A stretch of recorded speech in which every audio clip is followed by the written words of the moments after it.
Hello, everyone. Welcome to Geeky Geezers. I'm your host, Aged Boomer. This is my co-host, PaPa Pacelli.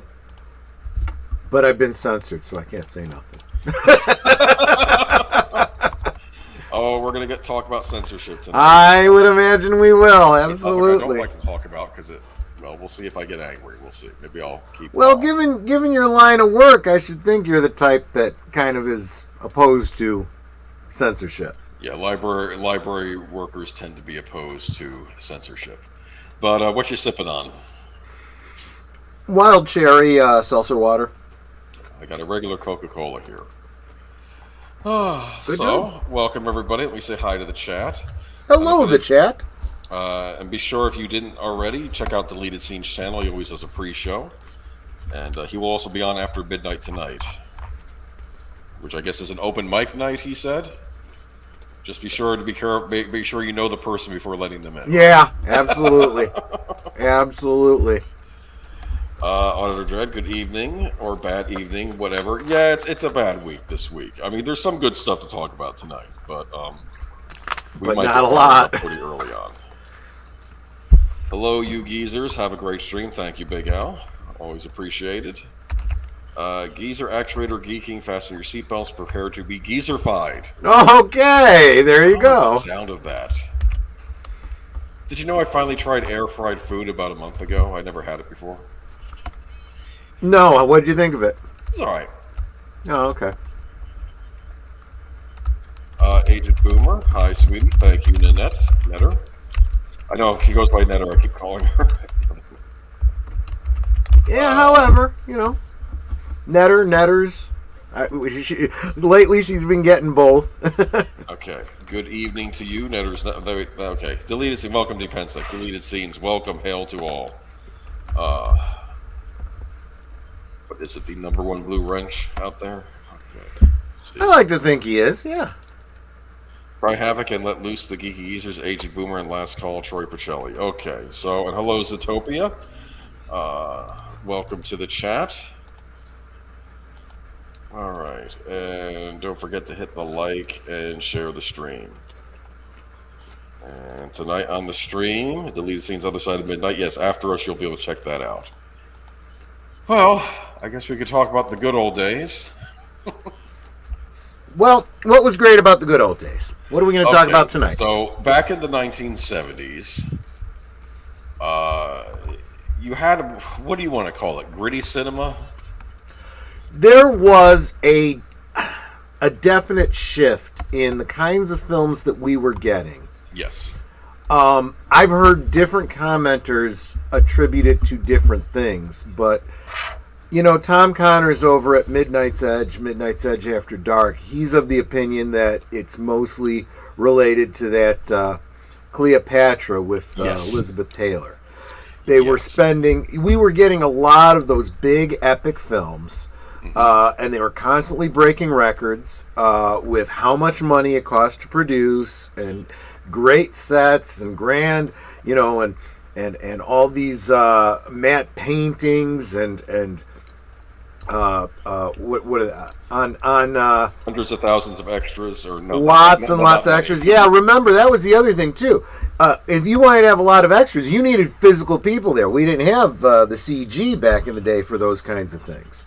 In fact, you didn't have the CG, so you had to pay very, very talented artists to paint backdrops and matte paintings to give you the panoramic views that were in the background. So yeah, and that was great when they were, big award winners and got a lot of ticket sales. Anything Bible related, Ten Commandments, stuff like that. Ben-Hur did really, really well. But then when Cleopatra didn't do so well, it almost bankrupted the studio. Forgot what movie saved Fox that year. They had another smaller budgeted release that did very well. But yeah, Cleopatra almost sank the studio. A lot of it was also the musicals. They used to put out a lot of big budget musicals. They were not doing as well either. True. And so studios, I think they had to shrink their budgets, and they decided to look at some of these young directors out there, and the producer says, "Well, let's see what they have. Let's see what they've got." And this is why I'm always quoting Santiana. Those who do not remember history are destined to repeat it. Well, guess what? I see the same thing happening in cinema right now. And my prediction, and it's not much of a prediction, just like I predict we're going to have a 100% chance of Dark tonight, my prediction is that the Hollywood studio system is going to go through the same thing, and they're going to start spending a whole lot less on films in the coming years. But yes, they started to focus more on not a lot of special effects, very simple in-camera stuff. If there was stunts involved, a lot of the actors did it themselves, and it was really simple stuff, throwing punches and kicks and stuff like that. A lot of bang bangs with the blanks and whatnot. But so they did. They got a lot simpler. Focus on the character. Focus on the story. And grittier. They did start to get, and they did get innovative with the special effects. So I've said this many times. You've said this many times.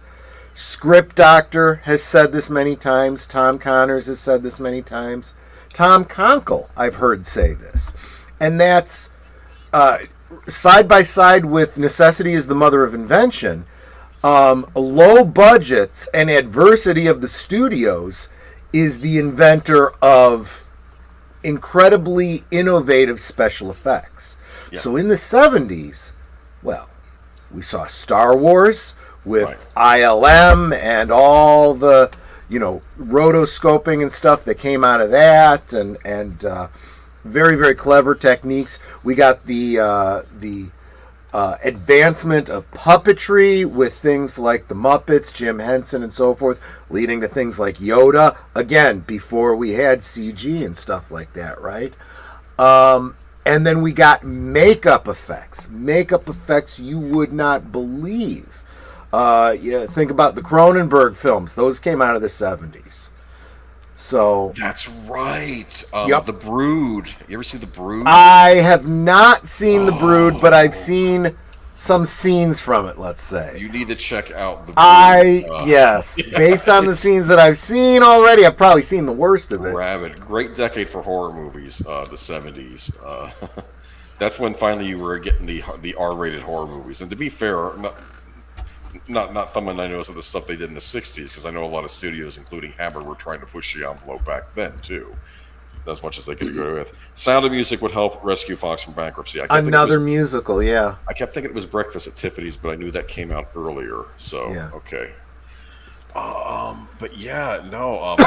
That's another thing to keep in mind. Just because a movie comes out before or after something, that doesn't necessarily mean it's not having an impact. I'm looking at some of the films that are coming out now, and people are saying, why did they make that decision? Well, probably because that film was already in production long before whatever. I mean, we talk about the Budweiser effect. Well, the Budweiser effect was within the past couple months. The movies that are being released now were begun 2 years ago or more. Probably anger at Orange Man still in office. Exactly. You got to expect that things may very well be behind the trend. So,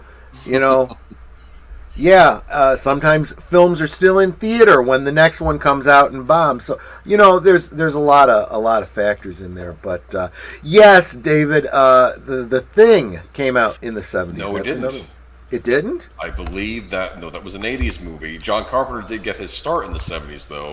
Assault on Precinct 13. Good point. Again, though, I will say they had to have started it in the 70s. So. For it to come out in 1980. It was an early 80s movie, so it may still had a 70s vibe to it, but it was definitely an 80s picture. The interesting thing, though, 70s movies, you had lead characters in 70s movies that were not the most admirable people. Yeah. I'm thinking of Travis Bickle in Taxi Driver. played by Robert De Niro.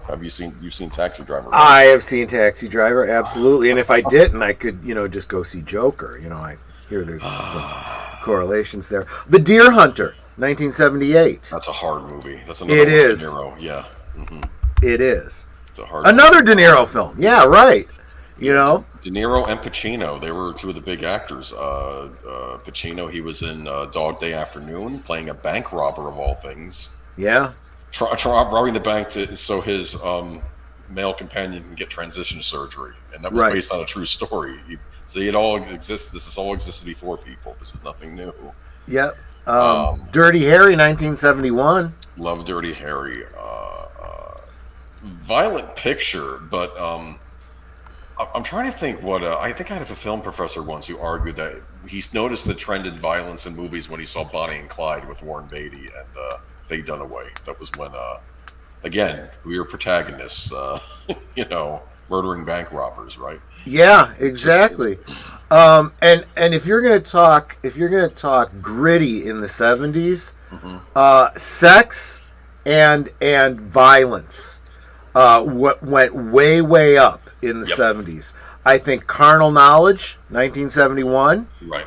Snuff, 1976. Very controversial films. I've never heard of Snuff. You should look into it. I don't want to. It's the kind of thing, if I talk too much about it, kind of ruins it.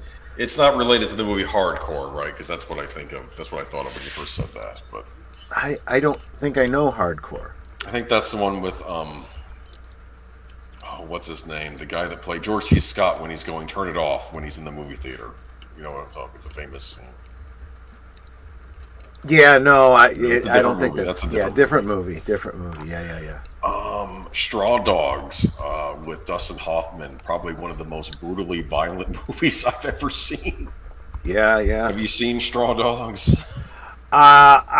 If I did, I don't remember it very well. Sam Peckinpah directed it. It's he's an American mathematician that moves to Wales with his wife, and let's just say there's some Welsh, I want to say hillbillies there that don't take too kindly to him and his wife being there, and it gets ugly real fast. 1972, a movie I only knew about because of sneaking peeks at my dad's Playboys, Last Tango in Paris. Last Tango in Paris? Uh-huh. I don't think I've seen that one. Oh, okay. I need to watch it. Yeah, that one, I don't remember if it got an X rating or they had to cut a lot of stuff out of it to prevent it from having an X rating. And definitely a movie that could not be made today. In fact, if it was made in the past 10 years, you can believe that the director and Marlon Brando would have both gotten Me Too'd. Absolutely. Okay, I will definitely look for this movie. I've heard the This title one is not just about seeing the movie. You're going to want to read up on it, the history. It's kind of like, what was that other Brando film? Apocalypse Now. The story behind the making of the movie is as interesting or more so than the film itself. Sometimes you have movies like that. I know they did a series about The Godfather, another 70s movie. Yeah. About the making of The Godfather. I think they did a recent television series that's like a dramatic series, but it's about the making of The Godfather. Deliverance, 1972. Yes, absolutely right. That is a terrifying film. Okay, Big Al said it was X-rated. Yes, absolutely. So yeah, an X-rated mainstream film in the 70s, you can believe there was a lot of there was a lot of talk about that. A lot of hard-hitting movies in the 70s, though, like Marathon Man. Remember that? That's with Dustin Hoffman as well. Yeah. Is it Sidney Poitier? Was he not Sidney Poitier? I don't remember because I don't remember it that well. No, not him. Another fine actor. Laurence Olivier. Okay. Yeah. They rhyme with each other. Okay. Laurence Olivier. He I think he was in it, and I think he plays an ex Yahtzee. who apparently was in the camps doing bad things to a group of people over there, and then he's walking around New York City, and then people start pointing at him and say, "It's him," because they remember, arty stuff. Network, that's another one. I mean, 70s were just about hard-hitting, gritty cinema made for adults. Even the kids' movies were edgier. Did you notice that? Yeah. Like the Bad News Bears, right? I'm just, on the side, I'm also looking up the films that are coming to my mind to make sure that they were in the 70s. Talk about life imitating art. No, art imitating. Well, you'll get what I mean in just a second. Anyone remember the movie Manhattan, 1979? Woody Allen and Hemingway. Hemingway, what was her name? Mariel Hemingway. Mariel Hemingway. Oh, interesting. Yeah. It's a story about a guy who has an inappropriate relationship with his adopted daughter. She was 16 when she filmed it, too. Woody Allen. Despite all the controversy surrounding him, I still find his movies funny. I'm sorry. Oh, absolutely. Bananas is a sleeper. Is one of my favorites. Yeah. Bananas, though, is a great one, too. It's a classic. Annie Hall. Annie Hall, that won Best Picture, I think, didn't it, when it came out? 77, I think. I believe so. Which I think it beat out Star Wars, but hey, at least it was a comedy win in the kind of. And yeah, I was just gonna say, and there was a lot of great comedies that came out in the 70s. Meatballs, Animal House. Meatballs is 80s. Tail end. Meatballs, 1979. Oh, my mistake. Yep. Okay. I guess I see Bill Murray. I think 80s, but you're right. No, it was a 70s movie. Oh, another very, very controversial film of. This is going to be I'm going to have to be very careful how I talk about this. 1978 film that introduced the world to a very young 12-year-old Brooke Shields, Pretty Baby. Pretty Baby. I've heard of that one. That got into controversy. Okay. Yeah, and because it was about it was a period piece that took place in a brothel with a 12-year-old girl, and they didn't insinuate things; they showed things. So yeah, very, very controversial, and in fact, so that movie, 78, and eventually it was released on home media, which brings up some legal issues regarding owning such a film. It was edited in its release. I don't know if it was ever released in its original theatrical format. I don't think it could be. But there is at least one scene that is cropped to eliminate some of the issues, so to speak. It's interesting you bring that up because, of course, I've been in recent years I've been watching a lot of 70s cinema from European countries like Italy, and there was one Giallo movie that was directed by Lucio Fulci called "Don't Torture a Duckling," and there's a scene in that movie where a 10-year-old or 8-year-old boy walks into a room where there's a naked Barbara Boucher sunbathing. Okay. Yeah. And what happened was, that was even in Italy, that was illegal to have a boy that age in the room filming that scene. So what they did was, from the back of the kid, it was a dwarf they used in that scene. Interesting. And when they showed his reaction, Brooke Shields wasn't in the room for his reaction shots to her walking toward him and stuff. Do you understand? And nothing happens, but she's just... That's very, very interesting. Yeah. Trying to be playful with it. I remember that Mario Van Peebles was in a film. Yes. Sweetback's Badass Song. Is that the name of it? I would not have remembered that. It was the first independently made film directed by a black man. Oh, really? Which was his father, as I recall. Yes, and there's a great movie about the making of that movie called Badass. In fact, Badass, I would argue, is the best movie ever made about the making of a movie.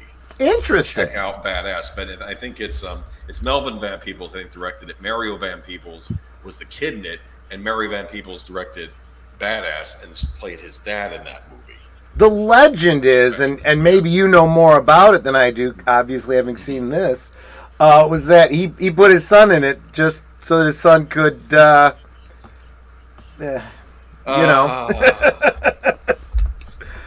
a man. Early. Become a man, yes, exactly. Thank you. That's the best way I could think to put it. Oh, my goodness. Yeah, well, it was also, I think he was trying to say the horrible life young men lived in the ghetto at that time. Yeah. To be about that, and but yeah, it's just. I mean, because when I think Mario Van Peebles, I think Heartbreak Ridge, and I think Highlander 3.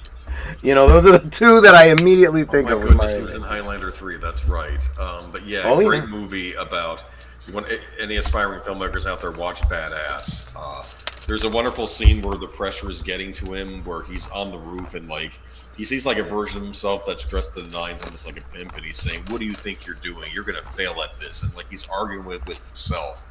And anyone who's tried to do a creative project, especially one with a lot of pressure on you, you're gonna have your version of yourself yelling at you, saying, "What are you doing?" Yeah, and it's a wonderful movie, but. A lot of hard-hitting movies in the 70s, though, which any left that we haven't. There's probably 100 we haven't talked about, but do you have any left you want to bring up before we? Well, yeah. I mean, the pivot point for me is, having brought up Pretty Baby and how, if it was released in its original format, it was, all the DVD releases since then are, like I said, cropped and edited for. Yeah, now for legal reasons. But there was another film that was released in the 70s, kind of a classic, really. Yeah. And it's one of those ones where, well, you're gonna go into it yourself because I'm thinking I'm gonna have to find my own copy of it on DVD. Before we can't get that version anymore. Do it soon. Exactly. You can forget about finding the Blu-ray at this point. But yeah, we're going to talk a little bit about the French Connection before we get into our main topic. It's weird because for some reason the French Connection had eluded me for years, and then one day I decided I don't have a copy of Die Hard. I don't have a copy of Speed, and I'm online looking. And I didn't typically at the time buy movies used, but DVDs used. But I saw on eBay, some guy had a 3-pack of it's an action 3-pack from 20th Century Fox, and it was Speed, Die Hard, and The French Connection. Huh. Now, I'm sorry, one of those movies does not go with the other two, and that's The French Connection. Yeah. I suppose. Not really what I would call an action movie. There's some good action sequences in it, including one of the best chase scenes ever put to film. Yeah. But I don't really see it like a Die Hard or a Speed, which was Die Hard on a bus. True. But anyway, I got this cheap set, and I decided for the heck of it one day to watch The French Connection because I've never seen it. And it's a very gritty movie. It's I think William Friedkin, director of The Exorcist, he made this movie. I believe it came out in 71 or was it 72? It was early 70s because this was one of the movies that helped shape the decade as far as what the studios thought they were going to do. I'm trying to think if it predated Dirty Harry. It probably came around the same time. But we have another cop who I think makes Dirty Harry look almost respectable. Yeah. Popeye Doyle, played by the great Gene Hackman, which I don't know if this was his first breakout role, but it was definitely I think probably set the stage for being a star in the 70s. And, it's a hard-hitting street drama where I think they're trying to bust up heroin from coming into New York City from, I believe, French importers. Obviously, that's why it's called The French Connection, right? Mm-hmm. And again, I've only seen it once, so I'm recalling this by memory. But I do remember early on, you find out Popeye Doyle is a bigot. He uses a very nasty racial slur, and we know what racial slur he is. The worst of the racial slurs, at least in the United States, right? Yeah. So, and I remember seeing it for the first time 10 years ago, and I'm thinking, I do not like this guy after hearing that term. Do you Right. understand? That popped in my head. I didn't like the fact that he goes to a bar where he sees a black woman singing and is acting like he's all into it, but he just used a nasty slur a minute ago, and it felt off to me. But that was the point of 70s movies. Yes, it was. That's the gritty you're talking about. It was, it was very real because there were real people like that all the time. Yeah. We those of us that grew up in the 70s, our parents and grandparents, that was them. But not everybody was like that. No, either. not everybody. Because obviously Roy Scheider challenges him on that. Well, what if he had been a white guy? Well, don't trust anyone. That's what I say. That's what he said. Yeah. And Roy Scheider's character is more balanced, whereas Popeye Doyle is. And I know that William Friedkin, he had gotten to know real cops. I don't know how much of Popeye Doyle is fact or fiction. Yeah. In this movie. But it has an excellent chase scene. But in his dogged pursuit of these heroin traffickers, I almost think he causes more violence in the pursuit. Is it worth it? Do you understand? Right. And there's an ending scene where he does something which anybody would find reprehensible, and he almost seems unfazed by it. And like I said, I'm not going to spoil that ending for you if you haven't seen the movie. And like William Friedkin and other movies, he gives you an ending which doesn't satisfy. It's like we're right at the end and you cut off. I felt the same way about The Exorcist when it came out. It sort of just ends, and I'm like, wait a minute, what happens? And Friedkin goes on later on. If you watch scenes carefully, you see what happened. He's clear about what happens. But imagine that, writing a film that forces you to think and trusts your audience to figure it out. Yeah, but the point about movies in the 1970s is you weren't sure if you liked the main character. Yeah. Even with Travis Bickle, with Taxi Driver, a character who I find fascinating. He does things in that which I'm like, ugh, you brought your date to what kind of movie on the first date? Right, exactly. It's like, but again, this was the screenwriter. He was writing based on,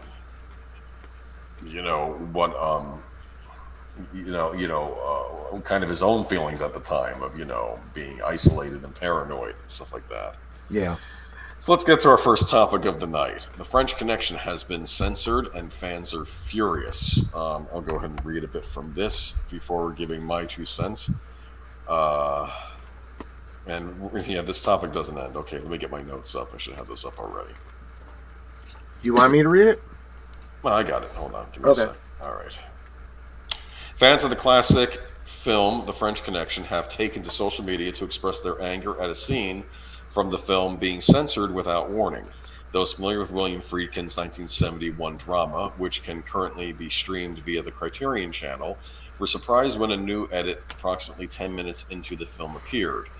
The scene in question involved a conversation between characters Popeye Doyle, Gene Hackman, and Buddy Cloudy Russo, Roy Scheider, and a racial slur is uttered. The sequence has been removed without a trace from the film, with the edited version cutting to the pair's conversation midway through. Disney, who owns the rights to the film following its takeover of Fox in 2019, have been accused of censoring the scene in the United States. On Disney Plus in the UK and Canada, the film remains unedited. NME has reached out to representatives of Disney and the Criterion Channel for comment. Fans online are unhappy at the news. Joseph Wade, founder of the film magazine, said that they have vandalized a piece of art. Thank you for that. Yeah. This is corporate vandalism that our house said corporation spins the language, while another fan called it shameful. Last month, Tom Hanks said he would boycott books rewritten to reflect any modern sensitivities during the conversation about censorship in literature. Recently, book publisher Puffin announced that Roald Dahl's books were being edited to remove language deemed offensive in order to make Which, of course, we talked about here. Yeah, we've been talking. I've been keeping an eye on this. Ian Fleming is the latest casualty. Yep. Actually, no, Ursula K. Le Guin, she's the latest casualty. But words such as fat and ugly were removed, and there have also been alterations made in relation to subjects such as gender, race, and mental health. The decision sparked a discourse online and in the press about censorship, creative freedom, and treating certain creative works with outdated language as a product of its time. Speaking to BBC Radio 4, Hanks, who has recently published his debut novel, said of the censorship, "Well, I'm of the opinion that we're all grown-ups here, and we understand the time and the place and when these things were written. And it's not very hard at all to say that doesn't quite fly right now, does it? He continued, let's have faith in our own sensibilities here instead of having somebody else decide what we may or may not be offended by. Let me decide what I'm offended by and not offended by. I would be against reading any book from any era that says abridged due to modern sensitivities. And now we're seeing it move over into film. Now, to be fair, Disney has been doing this with their own work for decades now. And I feel they have been chided, but maybe not chided enough. Years back, of course, in 2019, they acquired 20th Century Fox. I was terrified what they were going to do to that back catalog when this happened. Mm-hmm. I thought movies would just disappear, like certain movies that they were embarrassed by. Trust me, 20th Century Fox has put out a number of controversial movies in its time. Now, here is the problem, and I agree with you, and I see your distinct problem. The difference here being that if they make a movie disappear, especially a classic like this, or if they do this kind of a thing and obviously and egregiously edit it, it has the Streisand effect. And what happens? Netter has gone and bought me all the James Bond books. Right. I've always had my copies of my favorite Roald Dahl books. You're making sure that you have a copy of the unabridged, unaltered version of the French Connection. People are, going after these things. When we had that dust up a couple of years ago about Gone with the Wind, I made sure that, I said, Netter, you make sure we have a copy of that on DVD. Of course, we should have started with checking our shelf before just putting in the order. But that's beside the point, So, and not to mention, and yes, always own physical media to the extent that you can. But if it's a situation like this and you can't find it anymore, it's out there. Make sure you pull it down and make your own copy. Own copy offline, so they can't take it away from you and alter it. To my knowledge, this is no longer in print on DVD or Blu-ray. I'll share with you a little bit of my history with this. As you know, I did buy the DVD, and that said years ago. I might have considered getting the Blu-ray of it, but when the Blu-ray first hit the market, it was one of these home theater snafus where everybody was screaming, where the color timing was off. Like something was wrong with the color, and they said, well, William Friedkin said that he supervised it, and all the colors look washed out. People were screaming about the color on it. They said they screwed up the color. So after reading that, I'm like, okay, I'll just stick with my DVD. I'm not going to bother buying it. I think years later, they did release a properly color time version of it to Best Buy that I think William Friedkin officially okayed, and they said the color on that was how it was supposed to be. I think it was just a mistake that the studio made on that release. So I wasn't even aware that had come out. So as you know, I was caught in a flood in the fall, and some of my DVDs got doused with rancid water, so I had to get rid of them. The Blu-rays I was able to save without the cases. Obviously, the DVDs, they had to go. So some of them I have replaced with physical copies. Others I thought, well, it's a digital copy of The French Connection is on sale in HD copy, streaming, $4.99. That's the cost of rental. And I'll just have it at the click of my fingertips, right? Well, and to be fair, over the years, I have bought digital movies. I've bought physical movies. My favorite tend to be the Blu-rays that come with a digital copy because you get best of both worlds. You can put it on your streaming service, but still have your physical copy should anything happen to it. Because I know there's always the risk that your movie could disappear from a streaming service or whatever. But I will say this, even with Vudu, there are certain movies I bought years back off of Vudu that are no longer available to purchase on Vudu, but I can still stream my copy. They still honor that, and they still store it up there. Will they do that forever? I don't know. But for now, I can still watch purchases I made, even if they're technically not even available to purchase anymore. But French Connection, this is a different story. It was announced that it was on the Criterion streaming service. Criterion, they release a lot of fine DVDs and Blu-rays of like some of the greatest movies ever made. They're kind of like a boutique label for DVD. They were a boutique label for Laserdisc even before DVD.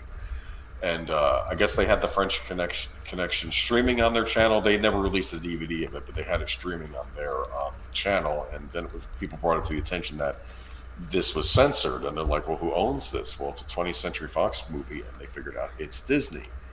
And there's been screaming about it online. I do want to do a shout out to a YouTuber. I should probably put a link to his channel in here, but I'll at least give you his name. It is Serial at Midnight. And he brought a lot of the attention to this on Twitter, and you can check out his channel. Let me see if I can. I'll look for it. I can paste it too. Hold on, give me a minute. Okay. But he had posted about this, and I've been reading up on it. Latest news here is that Disney is saying that this is a director's edit, or the distributor saying that it's Criterion says we're not responsible. We get them from the distributor, and the distributor said that this was a director's edit. I cry BS. No director would make even if they were to redo the movie and cut out a scene, they wouldn't make something that was that sloppy. It literally, you see Roy Scheider walking toward Gene Hackman, and then it kind of cuts to them talking face to face. That's a bad cut. That's why I was able to notice it was missing beyond even that the dialogue was missing. And I did remember that dialogue because I found it offensive myself. I didn't find it offensive that the director used that dialogue for that character. You understand what I'm saying? Because right. You know, I'm an adult and I can watch movies with characters I don't necessarily like. That's the point. Or maybe there are parts of them I like and other parts I don't. But yeah, there are Serial Midnight streams. You can check him out sometime. But yeah, I was not pleased with this. And Disney has a bad history of censoring their own stuff. I want to get into that too here. You want to go ahead and post that censorship fandom link, or I could do it right now? I have the link. Oh yeah, go ahead and start talking about it while I pull it up. Okay. This is just a random site, but apparently Disney has censored many things. And this is a list of just some of the stuff that's censored on Disney Plus that they own themselves. Yeah. And we have a Goofy movie. Yeah. And you'll never guess what they're censoring it to remove. Is there sexuality was toned down? That's what are they talking about? I have no idea. Did one of the adult female dogs have cleavage? Too much cleavage or something? Yeah, she probably had some curves or something like that. Some of these I find nuts. Agents of S.H.I.E.L.D. I'm like, Agents of S.H.I.E.L.D. is recent. Toned down. Violence was toned down. Yeah, it's a superhero series. You're gonna have fisticuffs. Yeah. Darkwing Duck. What was Darkwing Duck censored for? Hold on here. One of the episodes was banned due to its controversial material. Now I want to seek that out. Scenes that have either flashing lights or fast-moving backgrounds have been slowed down or darkened. Okay, that one I can kind of get behind that because I don't feel it fundamentally changes. That's epilepsy concern. I understand that. If they release it on DVD, maybe include both versions of that episode. And I was going to say, or at least, a warning. That one actually, if you're going to put a warning on something, that makes sense. If you are prone to seizures due to flashing lights, The Emperor's New Groove, animated Disney movie. Violence was toned down. Toned down, yes. Mm-hmm. Let's see here. Gargoyles. This is your own stuff, Disney, that you were okay Violence with was toned down. And these were things that appeared on commercial television. Guys, this was completely acceptable to the censors of the networks. In the 90s, that everybody complained about back in the 90s, how censorious and everything. They were okay with Here's another bit of evidence that we have become a society of friggin' snowflakes. I think snowflakes are working at Disney right now because these are not adults. Now let's get back to the French Connection for a minute here. French Connection is it won Best Picture. It won the Academy Award for that year. I believe it was 71 or 72. Gene Hackman won the Best Actor for that movie. This is an important piece of cinematic history. And I'm getting a little pissed off that more people aren't talking about it. Like we mentioned, Tom Hanks, to his credit, was talking about the censored books. I wish he would lend his voice to this. I wish someone talked to Scorsese, Spielberg. What do you think of this? I would like somebody to talk to. I mean, I could even argue, though, that this whole idea of censoring things after they've been released, George Lucas himself kind of started this crap, you know? George Lucas was wrong. I don't care if a director wants to re-edit a version of the movie, but the old version is still available. I'm fine with that. Yeah. If, whatever I'm going to say about James Cameron, retooling Aliens or Terminator 2, in each instance, though, you can still watch the original version, the original theatrical version you saw. Like, it's funny, I recently purchased Good, the Bad, and the Ugly off streaming. I do own a physical copy of it. But the reason I did, because I was hoping that the version they were selling online was the theatrical edition, not the edition where they added a couple extra scenes with Tuco. And these aren't bad scenes, they don't ruin the movie, but I prefer the version I grew up watching that didn't have those scenes in them. And of course, the version I purchased is the one with the added scenes, so I was not happy about that. Yeah. It's funny, here's another one Disney censored, changed on Disney Plus. Star Wars Episode 4, A New Hope. Okay, all edits on the special edition were used. I'm expecting to be, but this is an interesting one. The scene where Han Solo shoots Greedo was modified for the Disney Plus release. In the Disney Plus version, Greedo says McClunky. McClunky, yeah. Why? Because they just got, and see, that's the thing. It's that scene. They just got to keep tweaking it and tweaking it and tweaking it. It's ridiculous. Wizards of Waverly Place. Nudity was censored from the series as well, but it's mostly blurring. Back up and think about that for a second. Nudity was removed from a kids show on the Disney Channel. Listen to me. It was small exposure to breast, meaning cleavage. It was a little bit of cleavage. Yes. This is ridiculous. This is. They don't want women to look like women. They want women to look like boys. Never mind. I don't understand this. Anyway, getting back to, I purchased the French Connection off of Street because I figured $4.99. Why not HD copy? Because I can't get the Blu-ray anymore. My purchased copy is censored. It is the censored version. This is the version that I purchased. Now, I didn't purchase before. I purchased it in January, so who knows if I purchased it 5 years ago, if I'd sell the censored version. I think I would. Be interesting if someone out there who may have purchased the digital copy years ago would be able to answer if their copy is now censored. Because what I want to find out is if you purchase something and then a studio comes in and censors it after the fact online. I know you mentioned this happens with iTunes albums. Yep. Where they switch the songs out. Yep. I wrote to Voodoo and I said, listen, this is a censored movie. I spent $4.99 on it. I would like a refund or a store credit. They can give me a store credit. They'd never do that. And I would like it removed from my list. And then the person says, sorry, we can't do anything 30 days after the purchase. And I basically told them, listen to me, you're selling movies that get censored after the fact, or if you're going to do this, then I will never purchase a movie off of your platform again. Yeah. And this is not me yelling at Universal Studios or Lionsgate or Warner Brothers. I don't think that any of them are partaking in this sort of thing. I know we did have that scare with Gone with the Wind when Warner Brothers had old management. And I think in that case that they just put a trigger warning and then they removed the movie. But they didn't go in and censor it, at least. I find censoring insidious. I would rather they just didn't release the movie. Exactly. I think this is worse. Because I kept thinking that what Disney would do is they would just bury a lot of the back catalog, but now they're just going in and they're editing things out. This is an R-rated movie. It's for adults. And people online, they keep saying, we have to have a conversation. It's important to preserve history. I'm thinking, when this movie was made, it was not saying the use of that word was okay in that scene. Right. It was and here's the other issue that a lot of people that I've talked to in the black community are saying.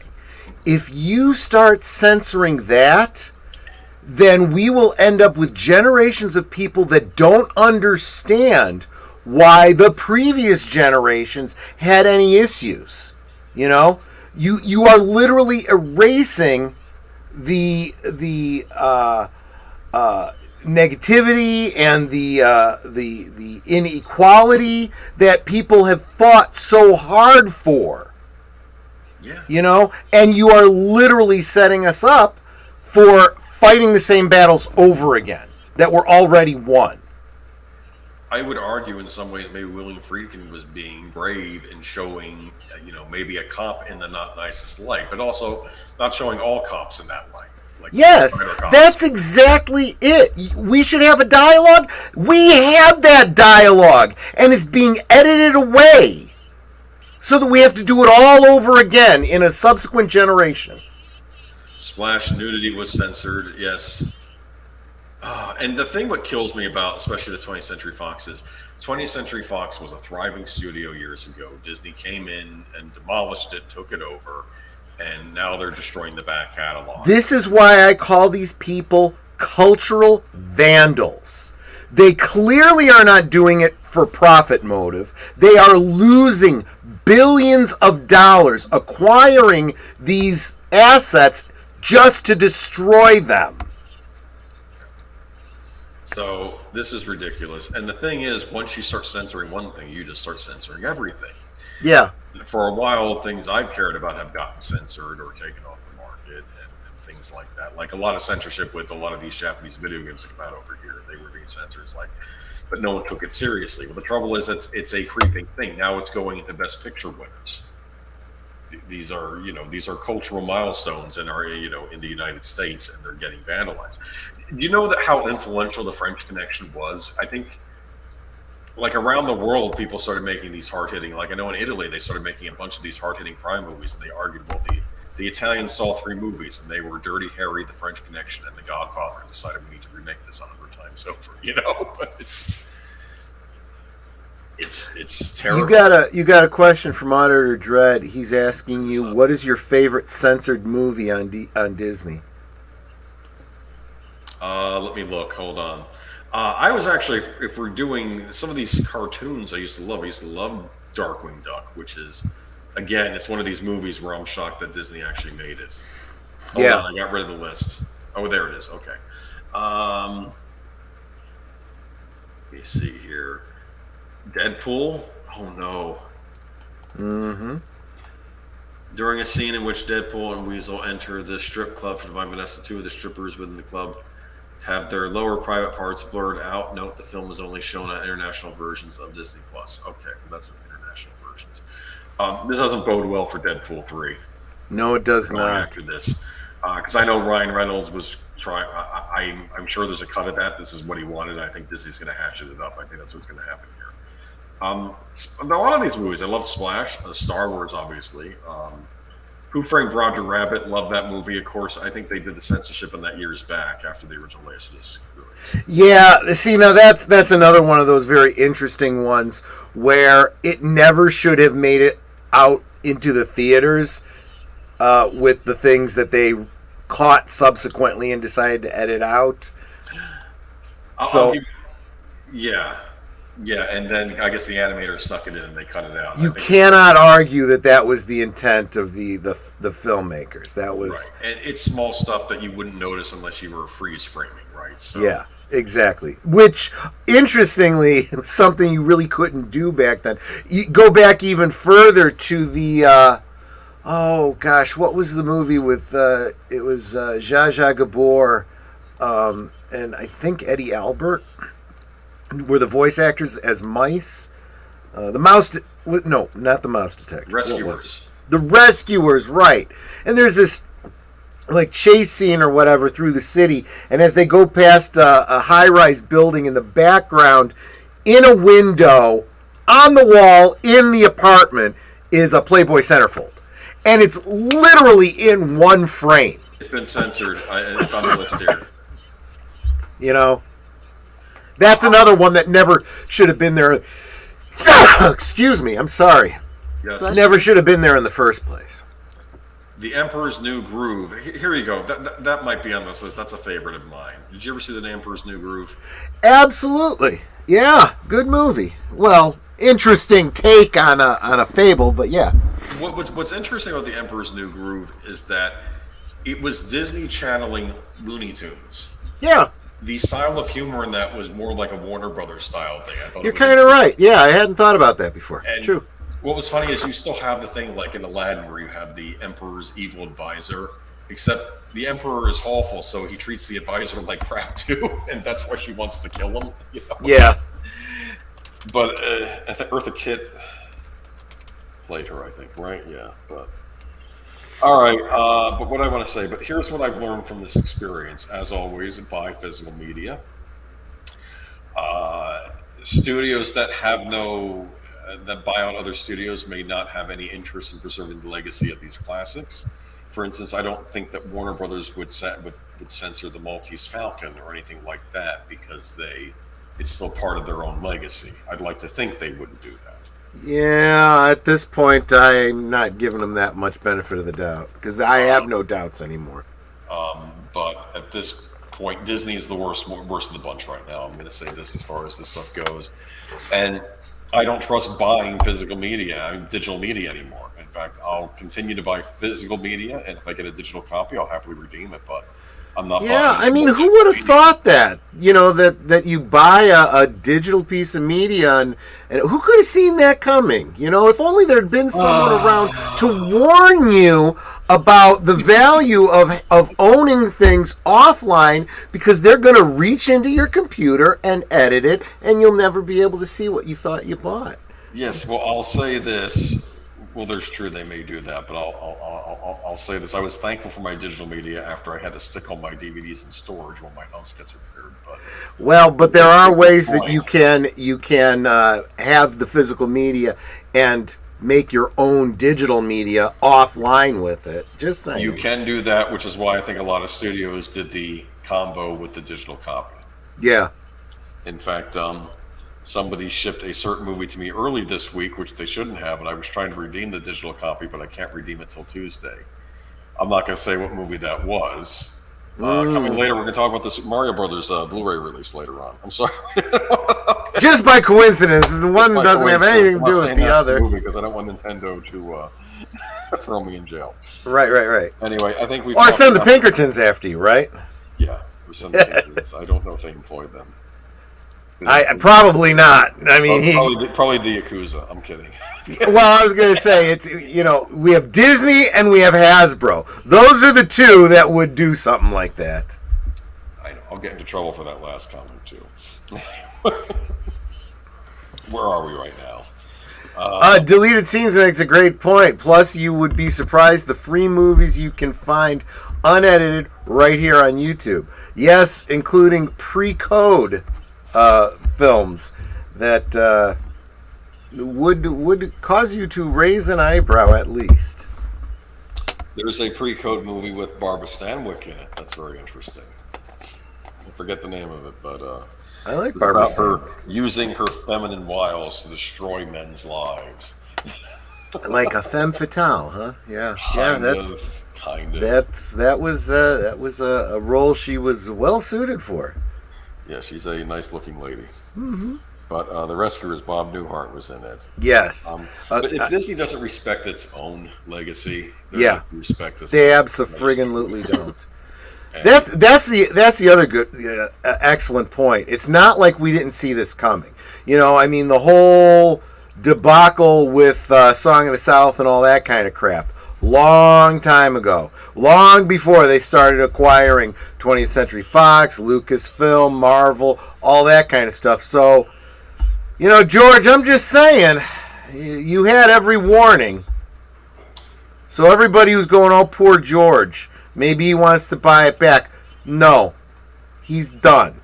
He meant what he said when he called them white slavers. Ah, George. Yep. Disney needs to sell off its 20th Century Fox assets.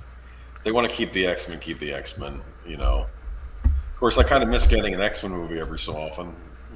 They were mixed quality, but sometimes they'd be good. They gave me something other than a Marvel movie to watch. But okay, let's move on. We talked about this enough. We're almost at the 10 o'clock mark. Yep. Something more positive, I think. Yeah. You're not sure. I mean, everything I've seen about it, I've been feeling pretty positive about it, but I feel a little uncomfortable with this title of this article here. Michael Keaton teases Beetlejuice 2. We're doing it exactly like we did the first. You don't like that? I mean, there's a part of me that's going, well, sure. Just like, you don't want them to, Ghostbusters 2016, the thing. You want them to, make it in the spirit of, but, if we're doing it exactly like we did the first movie, are we going to get like, The Force Awakens, where you just kind of retell the same story with different characters, We like the when they asked Beetlejuice, says, "I don't do the whole haunting thing anymore." Right? Yeah, I'm retired. I moved down to Boca. Michael Keaton is having fun reprising his role for Beetlejuice 2 while speaking with Empire. The actor teased that the film has been so great and teased that he, along with director Tim Burton, are following the same formula as the original 1988 film. Beetlejuice is the most fucking fun you could have working. It's so fun. It's so great. And you know what it is? We're doing it exactly like we did the first movie. He told Empire, there's a woman in the great waiting room for the afterlife, literally with a fishing line. I want people to know this because I love it. Tugging on the tail of a cat to make it move. Keaton also shared that the sequel has been a long time coming, as he and Burton had been talking about another Beetlejuice film for years and years without telling anyone.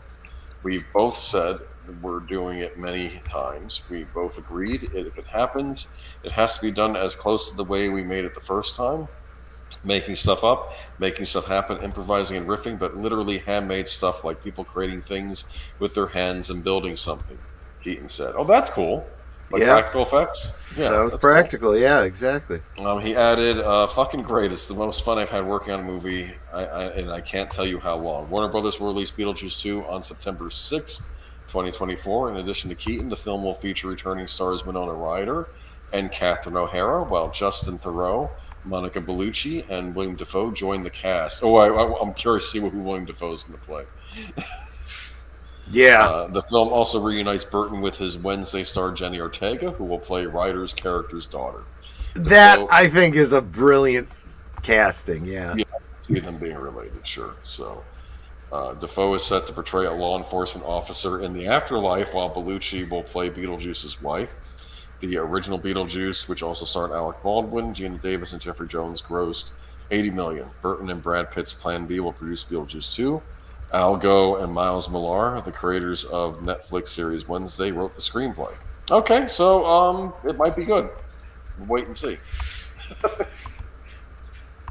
There's no reason to think it's going to be bad at this point. I'll say that. Just make a fun movie that we can enjoy, please. Is it too much to ask? Well, and you've noticed, though, that when they do come out and, the first week's word of mouth is, oh, it was good. It wasn't woke at all. And, they really honored, what went before. People then flock to those friggin' films. Yeah.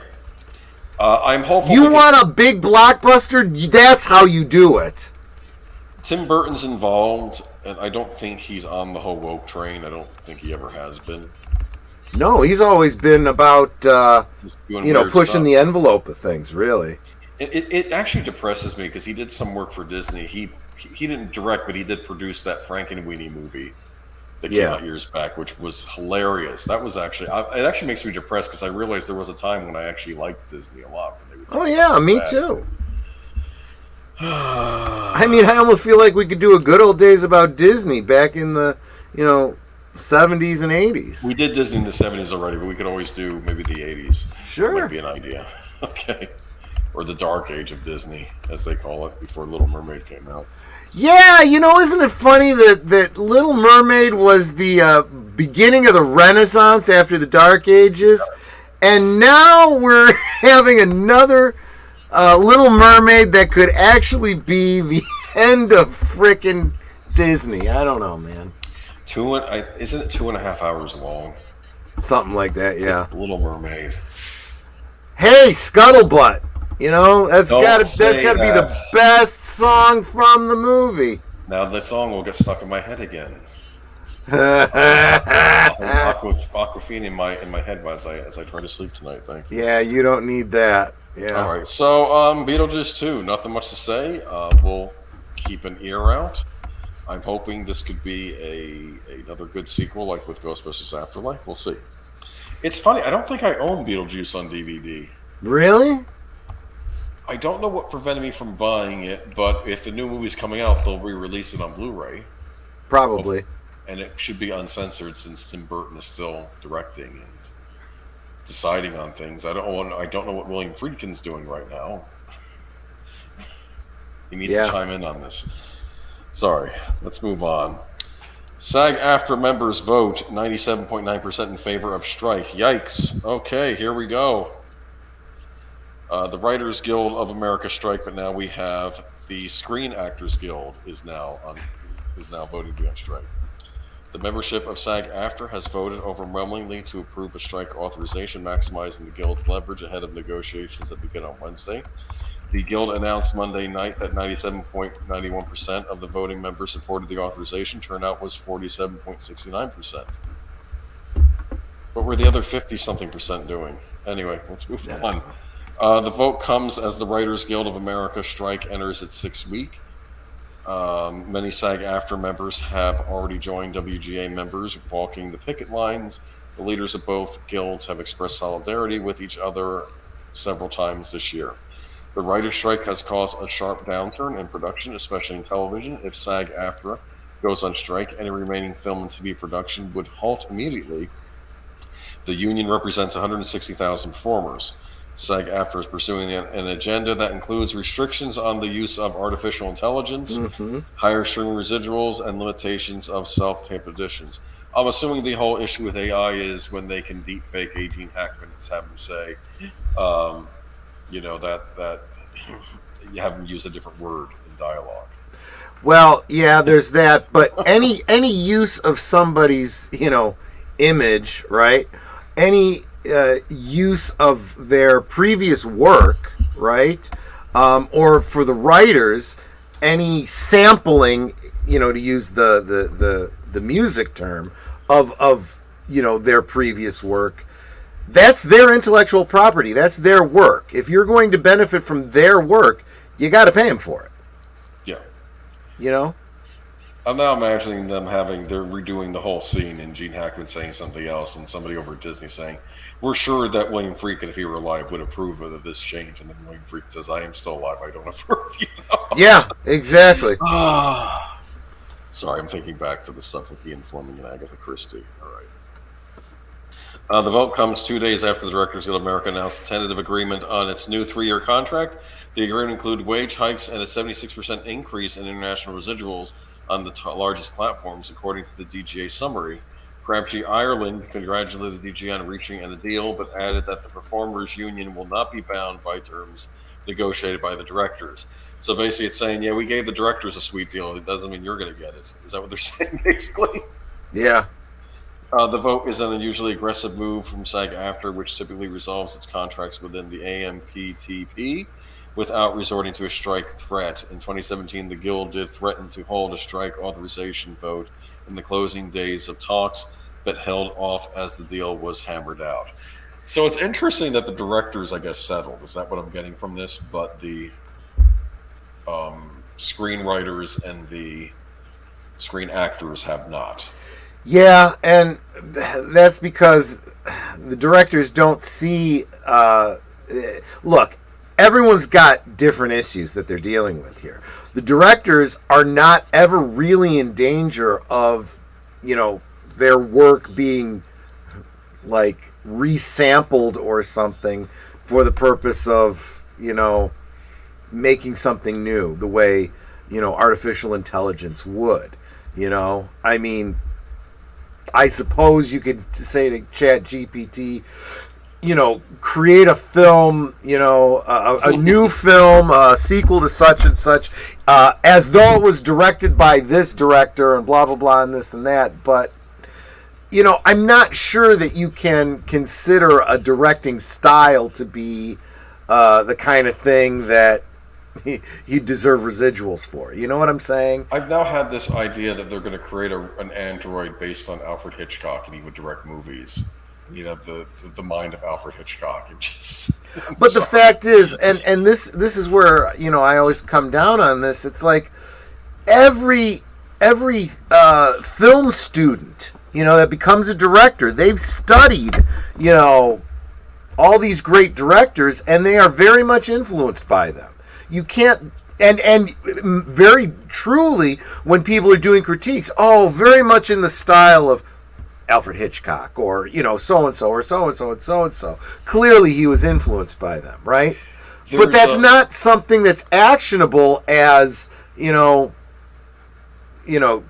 taking someone's style. You can't. A style is not an intellectual property. Interesting. It reminds me of Orson Welles, how he said he learned how to be a director by watching Stagecoach over and over again, which was not his movie. Was that Glenn Ford that made that one? Yeah. Don't know, but yeah. Okay. I mean, it's exactly that concept, right? In fact, it gets to the point where, we've recently had some cases in the music industry where someone is trying to sue somebody because they used the same chord progression in a song that they did, and the response is, "Oh, really? Well, here's another song that uses that chord progression, and another one, and another one, and another one, going farther and farther and farther and farther back. You can't copyright a chord progression, But these are the kinds of things that they're trying to fight in broad strokes in labor disputes, and I'm not saying they shouldn't. They absolutely should, in fact. But I honestly think that this thing is not going to be settled this way. They will come to an agreement, and then at some later point in time, there will be a case where someone says, "I'm suing you," and it's going to have to go through the court system for the courts to say, this is or this is not something that is, actionable. Yeah. That's kind of how our legal system works, unfortunately. It's messy, but that's what happens. But I think what's also being kind of lost here is the and I keep bringing this up, and I see it sometimes just glossed over in these articles. So I know that people are aware of this, but they want to focus on the AI thing because it's kitschy and it's the topic, of now. But another big part of this is what we were talking about for some years now, and that's the residuals on streaming. Yeah. And I pointed out how, it goes all the way back to, residuals from a film being re-released to then when they started playing it on television, merchandising rights, then home media, and then cable, and every step of the way there was lawsuits and then strikes related to it saying we deserve, this compensation. And a new medium comes up, and now it's streaming, and they fight the same battle all over again. I did want to answer Deleted Scenes comment here. Directors Guild made a deal. What were they promised that SAG and WJ weren't? All it says in the article is the Directors Guild agreement included wage hikes and a 76% increase in international residuals on the largest platforms. So I'm assuming those are streaming platforms? Oh, yeah. Absolutely. That's what they're referring to. They're getting a 77% increase, I guess, in what they would have gotten originally. So for them, that's really, I'm guessing, all they were really looking for. Again, they're not concerned about, robots taking over the director's chair. They're not missing the residuals that, they, in the same way as these other artists are. So it's a different ball of wax, but they do tend to these labor unions do tend to tack on to each other and look for the synergy, because the more people in an industry that are fighting together, the more clout they have against the big studios. Yeah. John Ford directed Stagecoach. Did I say John Ford or Glenn Ford? I don't remember. Now I'm not positive. Yeah. I don't know. It's John Ford. The one who David Lynch played, I think, in that new Spielberg movie. All right, so let's go to Disney now. Oh yeah, let's get back to Disney. Disney's recent job cuts included Galen Sussman Toy Story 2's Savior. Yeah, that's brilliant. So one of the side elements of this that a lot of people are talking about is how when you have these big labor disputes, well, that's great. This is a great opportunity for the studios to say, hey, force majeure, we're going to have to lay some people off. Bye. And they're cutting not necessarily, the people that need to be let go, but the people they just wanted to get rid of. Whether it's because they make more money or because they feel they're problematic, they're not, team players and whatnot, despite the fact that you wouldn't have a company today if it weren't for some of these talents that you're now getting rid of. And Disney has been doing a lot of this in the past decade or so. They're getting rid of the talent that they need. A lot of people saying, F you, Disney, I will never work for you again. Talent costs money. Yep. And this was a senior person that apparently had been with Pixar for a long time. So go ahead if you want to read the article. A few months ago, the Walt Disney Company announced it would be laying off thousands of workers as one of the several efforts it was making to reduce costs. Many of those cuts are taking place across the entertainment sector, and as it turns out, that includes its prize animation studio, Pixar. Per Reuters, 75 staffers from the studio behind Toy Story and Monsters, Inc. were let go in late May and were Pixar's first job cuts in decade after the underperformance of 2013's The Good Dinosaur. Yeah, that was a bomb that Pixar made. Yeah. You probably never even heard of it, have you? I don't think so. It must have been pretty bad, yeah. These cuts come after numerous box office disappointments in the last several years. Two of those departures are pretty high up on the chain, with one of them being Angus MacLane. He served as an animator on Toy Story 4 and Coco before getting a chance to solo direct 2022's Lightyear, which was one of those aforementioned theatrical duds. Yeah, well, that's what happens. You're only, look, I'm sorry. There's an expression in Hollywood, you're only as good as your last movie, right? That's for darn sure, yeah. That's how it used to be. Of course, some people keep getting hired again and again. The other senior member is Galen Sussman, a longtime employee who produced Lightyear and is best known for literally saving Toy Story 2 from being completely lost. During the film's production in 1998, all of the work done up to that point was almost lost due to a deletion command on the film's assets in Pixar's internal servers. Sussman, who was on maternity leave at the time and remote working, had a backup copy of the movie on her home PC, allowing Pixar to recover near everything that had been lost. Yikes. Yeah. That was a save. But again, she was tied as a producer with Lightyear, so, and who knows, I don't know how involved she was in that movie, but looks like they're getting rid of everybody involved in that. Yeah. Over the next few years, Pixar's output will mostly be sequels that are expected to guarantee financial success, where the likes of Lightyear and Turning Red could not. Sequels for Toy Story, Zootopia, and Inside Out are in the works, and Disney Animation is developing a third Frozen movie. In terms of non-franchise films from either studio, Pixar has Elio sometime in the near future, and Disney Animation's Wish, which straddles the line between original and franchise work, is set up to drop in November. They have a lot of hope set on Wish this fall. I think it's being done by the people that did Frozen. So, yeah. So I actually really wonder to what degree Sussman had the ability to do what she wanted to do with Lightyear, or if she's just being set up as a scapegoat. Well, if she's good people, maybe she'll get hired over at Skydance Animation and work with John Lasseter again. Yeah. You're absolutely right there. And that's the other side of this coin, right? They're pushing the talent out the door, and they're hiring diversity hires, right? And you get what you get. You may not get a good story, but boy, you checked off a checkbox. Good on you. I hope that makes you feel good when you lose millions of dollars on that film.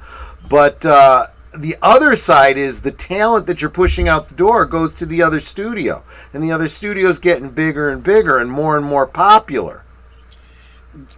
This is almost reminding me of on Game of Thrones, like when the Lannisters were in power, and of course they end up getting rid of a lot of the honorable people on the show, the good people, or they they end up beating them for a while. But then, of course, then other villainous people come out of the background to try and take them out. Do you understand? Absolutely. Real quick, though, want to say hello and welcome to Skipper Kenner, but good night to Horizon Talker. Yeah. Well, it's my time to catch. They catch the rest of the morning later. Peace out. Well, thank you for stopping by, Horizon Talker. Yep. What did I want to say, though? What? Skipper Kenner? Heidi Ho? You know who said Heidi Ho? Yeah, Mr. Hanky from South Park. Oh, I was thinking of Chucky from... Oh, I didn't even think of that. From no, it's Skipper Kenner. He probably meant the Christmas poo. Skipper Kenner. Okay. What was I going to say, though? Yeah, it's a shame these let goes, but I find it interesting they're letting go of Pixar staff right before Elemental comes out. The other thing, yeah, exactly. Because they know how that's going to go, too. And that's the other thing. You have these other studios that are coming up with new things all the time. You know, new property. Well, new properties being used in a new way, anyway. You know, finding new voices. They're not sequels to anything. They're not remakes. They're not, you know. But Disney can't do it. They just keep going back to the same well. And that well is empty now, guys. They're literally scraping mud off the bottom of the well. Need another Toy Story movie. No, but what we're going to get is a prequel to The Lion King. Isn't that wonderful? Oh, no. Yeah, good segue. Okay, go ahead and paste it. It gets a name. They were so thoughtful and original with this name. I mean, someone must have made millions of dollars for coming up with this name. Get ready to meet a totally new Lion King. Okay, technically it's not totally new. He was the first king of Disney's Lion King, but the upcoming prequel to the classic animated film, and also not really that classic live-action remake a few years ago, will focus on the young Simba, but Simba's father, Mufasa. According to Disney, announced today at D23 that the movie will officially be titled Mufasa, the Lion King. The project that's brilliant! The project has been in development for several years. Barry Jenkins, the director of the Oscar winner Moonlight, will helm the project, which is sort of an origin story for Mufasa and Scar. Disney also unveiled the official logo for the project at D23. You take this seriously. Hunter's over here cracking up. This is going to be something special. This is. Is this going to be another live action kind of? That's what I thought. But CG fest. I thought it was going to be like the realistic looking at CG animals, right, as opposed to the cartoon looking ones. But now I'm not so sure. But I think that's what it's supposed to be. Here's my problem with prequels like this, right? We know what they're leading up to. What is he going to sing? Oh, I just can't wait to be killed by my brother. There should be a prophecy, like what is it? Like the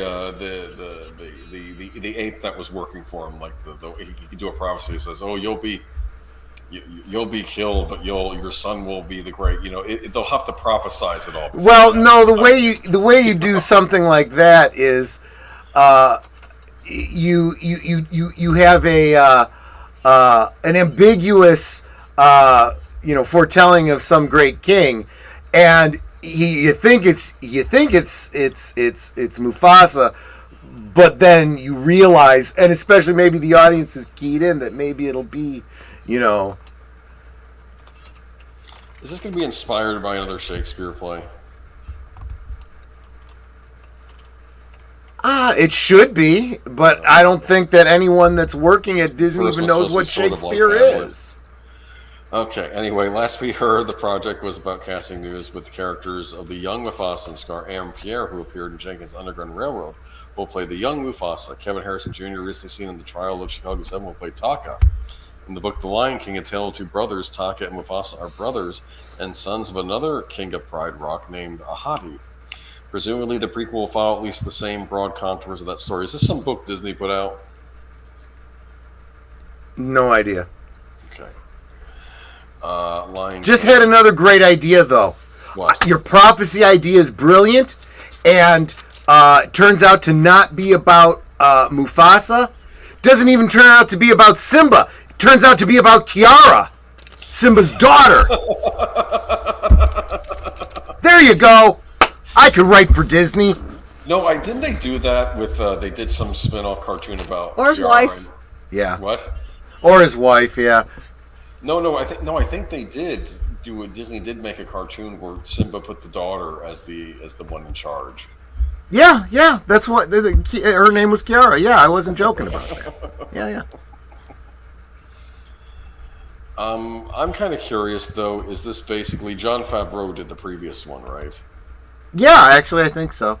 I didn't bother seeing it though because I'm like, no. I'm like, what's the point? It's still not real. A lot of people believed it was just him ticking off a requirement so that he could go on and do what he wanted to do with Star Wars. That's really worked out well for him too. Yeah, full creative control over the Mandalorian as he was promised, and until he didn't. until Yeah, Iger exactly. left, and then Chapek stuck Kathleen Kennedy back over there, and then Chapek gets fired anyway, and it's a. I mean, that's the biggest irony, right? I'm now kind of wishing we'd gotten the blood and bones thing so that she could have kept working on that and left Favreau the F alone. Anyway, so we've heard. Eventually, it will all come out, right?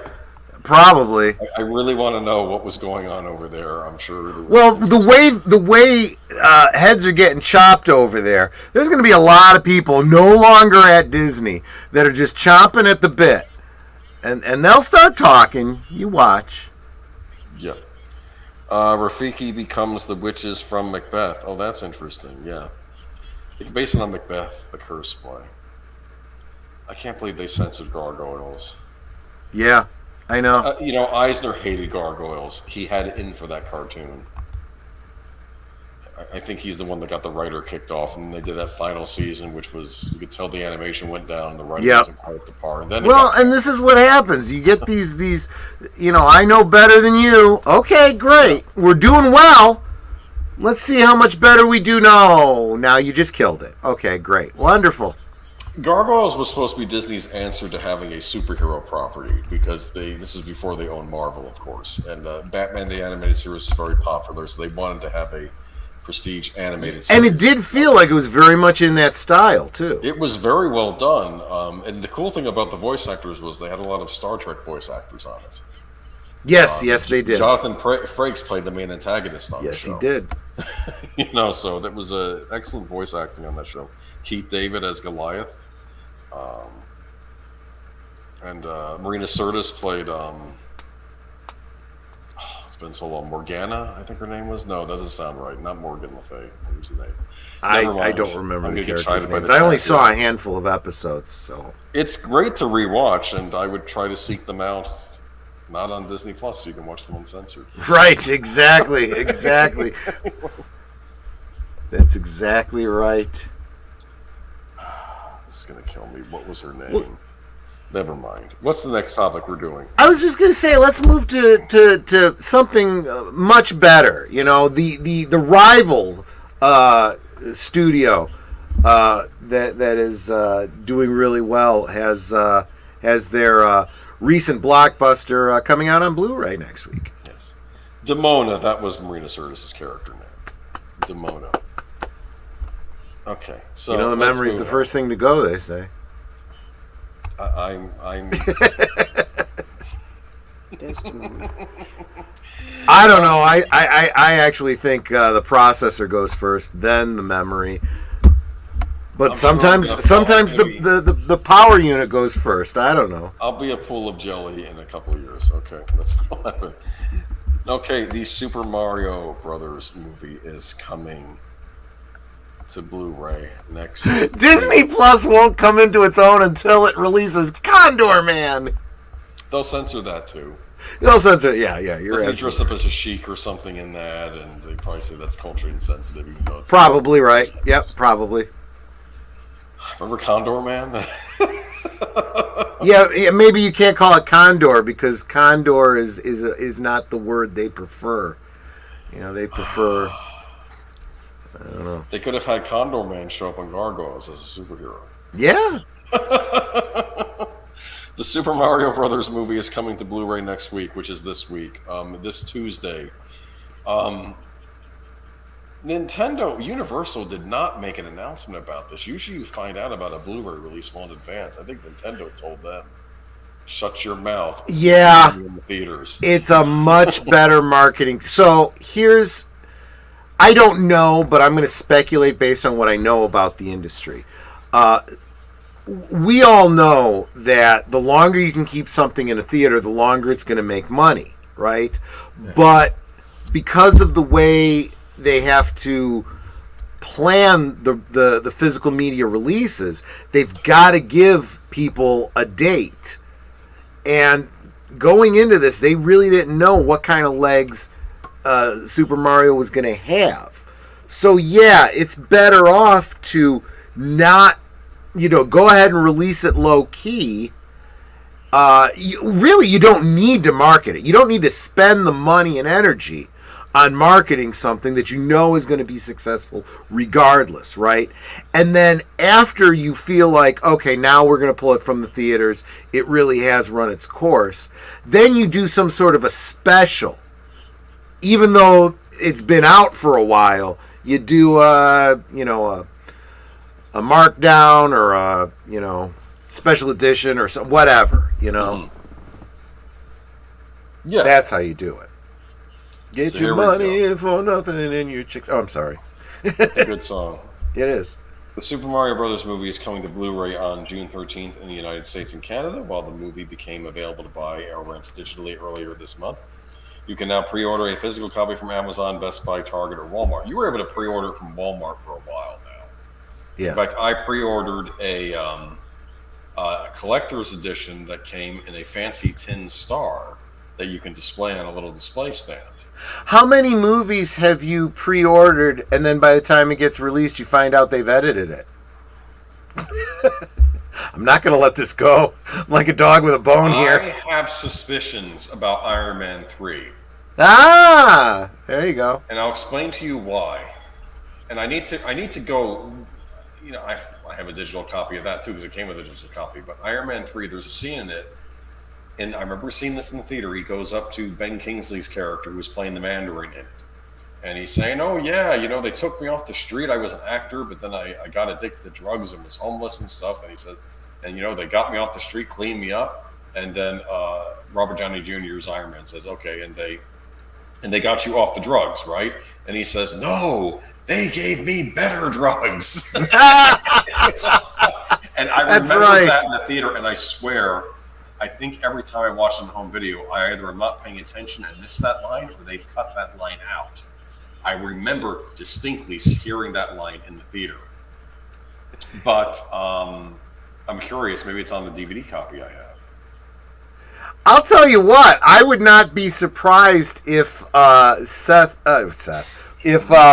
what's his name? Ben Kingsley? In Thor. No, in Thor.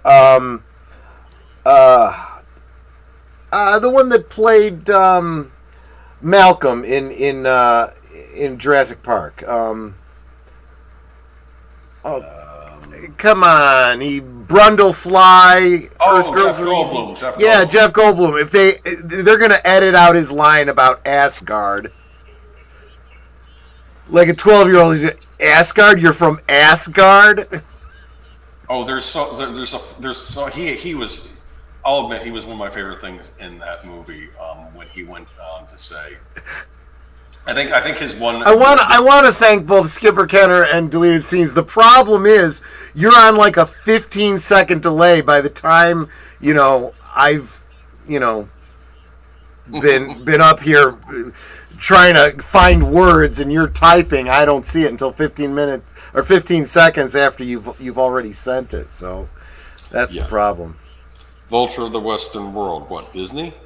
No. He's saying that Vulture of the Western World is how condors now prefer to be referred to. Of course. I'm sorry. Condor is their word, not yours. So here we go. Yes. There are a couple of options to choose from, with a power-up version of the movie coming to 4K Ultra HD Blu-ray disc, a standard Blu-ray disc, and a digital copy. I think you also regular DVD, I'm sure. It also has over 30 extra minutes of bonus content, including a documentary showing the making of the movie, a Peaches lyric video, and an interview with Anya Taylor-Joy, the voice of Princess Peach. Oh, that sounds delightful, actually. What the Peaches, you can catch that on YouTube. I think if it's the one I'm thinking of, it's the Jack Black one where he's in the Bowser costume. Oh my It's god! the most ridiculous.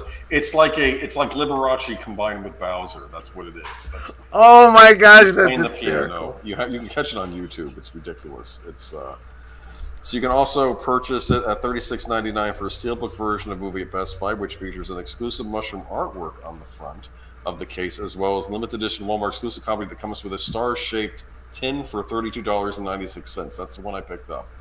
There's a Target exclusive Blu-ray with lenticular case for $26.99 as well, if you want to shop at Target. I don't. Maybe skip that.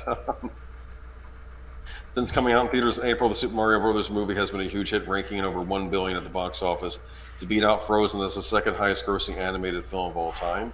Frozen 2 still beat it. I kept thinking, what put Frozen 2 all over the top? Maybe it was the China box office for that one. No idea. I don't know.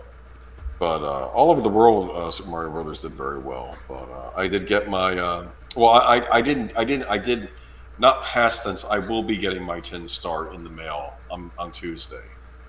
There's no way that would come in before the release date. Walmart wouldn't do that. Just let me know. Okay. Yeah. But actually, you can now see it now. You can always get the DVD from Netflix. Yep. For now. For now, yeah. So you can let me know what you think of the movie. Exactly. And I'm telling you, you got to see Puss in Boots: Last Witch. It's something. Oh yeah. It's something special. All right, Legend of Zelda being adapted for the big screen. We knew this was coming. I mean, this was literally inevitable. Still rumored. I think this is still kind of a rumor, but this is a I know a source that's telling me this is the case. I believe it is the case. I think it's happening. It's Nintendo's second. Maybe next to Pokemon, but even Pokemon isn't whole. I don't see how this doesn't happen. Unless you tell me there's some kind of rights issue that might hold it up. I can't. Nintendo owns this lock, stock, and well, there you go. That's got to like happen. Mario. Pokemon's different, where it's they're a partner in it. Yeah. Universal Pictures has set its sights on The Legend of Zelda as its next big video game movie adaptation. According to Hollywood insider Jeff Schneider, Universal is in the process of closing a deal with Nintendo and the animation studio Illumination to make it happen. I'm told that Universal, in fact, closing a big deal with Nintendo Corporation for The Legend of Zelda. Snyder said on the latest episode of the Hot Mic podcast, Zelda is looking like the next big Illumination Nintendo franchise, which we were all sort of expecting. I'm told that it is happening. He went on to say that it will cost Universal a pretty penny following the massive success of Super Mario Bros. Movie, which has raked in $1 billion worldwide on its way to becoming the highest grossing video game movie adaptation. Watch the video.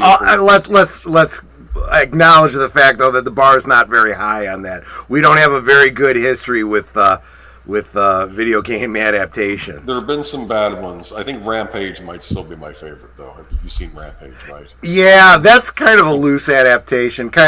Almost kind of cute in the way that they conceptualize it, to be honest with you. But yes, I agree. But the Super Mario Bros. Movie, very good. And I am looking forward to a sequel to that, which I know is happening, but also looking forward to hopefully the Legend of Zelda movie when it comes out. The first Legend of Zelda game was released on the Nintendo Entertainment System in 1987, with the most recent title, Tears of the Kingdom, arriving this May. Marking the sequel to 2017's Breath of the Wild, it moved more than 10 million copies in the first 3 days of the release. Big hit, this game. With a total of 20 mainline entries in the Legend of Zelda franchise, there's plenty of material to work with. Stay tuned for news about the adaptation as it trickles in. They theoretically don't even have to base it on any of the games, because there's a lot of history that hasn't been covered in the Legend of Zelda timeline. They could do their own thing set in that universe too if they wanted to. Yeah. So we'll see what they do.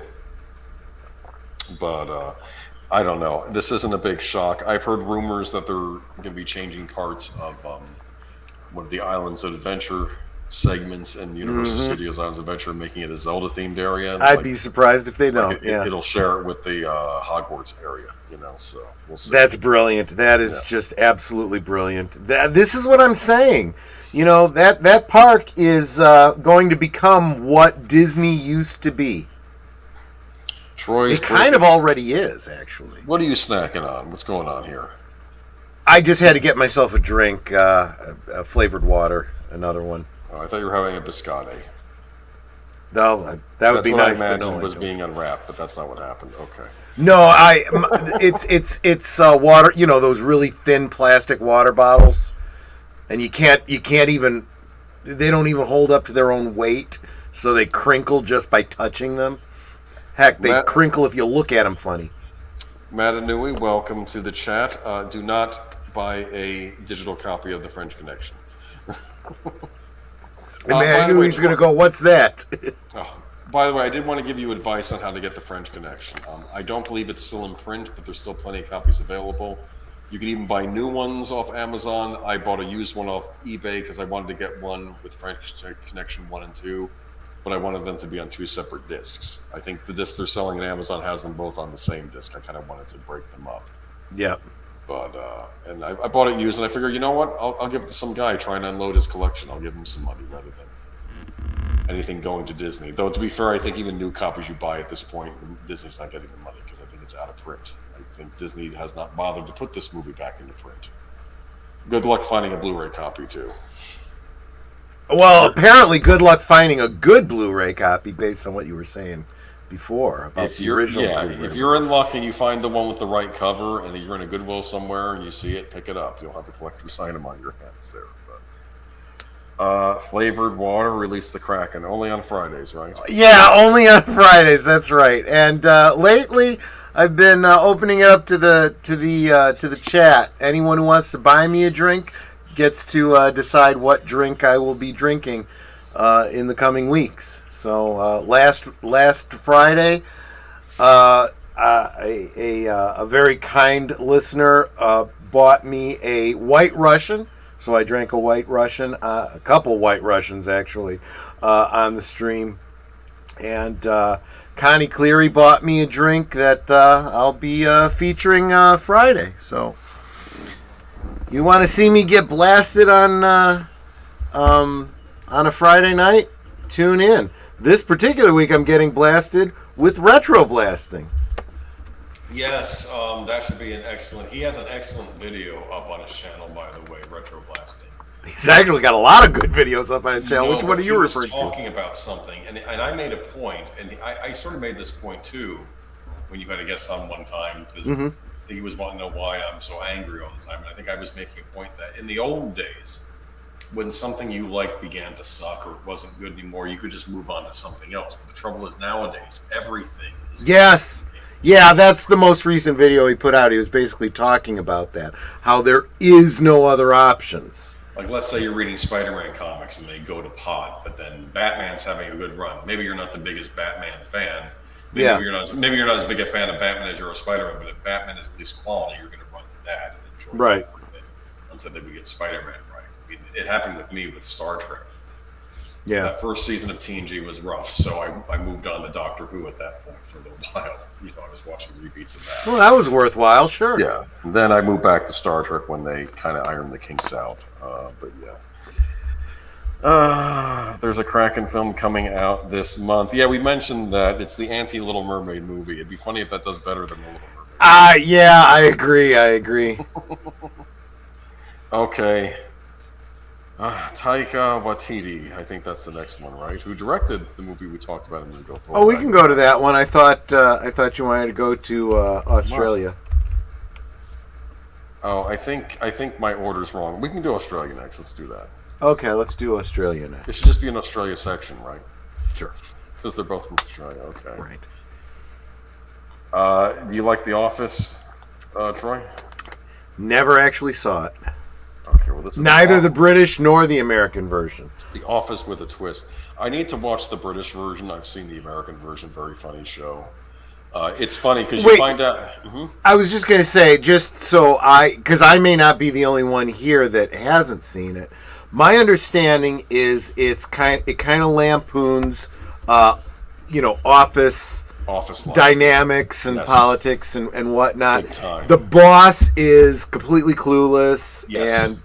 and kind of a joke. And okay, Here's what happens with poor Michael Scott, the boss, which there are times when you do like him and other times where he's just completely clueless. But you learn in an episode, and this is shown clearly, that he's actually an excellent salesman. Like, it's kind of like in Tommy Boy when, Chris Farley was good at talking to regular people, you know what I'm saying, and getting them to buy the... Michael Scott has that ability too, and you realize he was a great salesman, so he got promoted to manager, but he's not a great manager.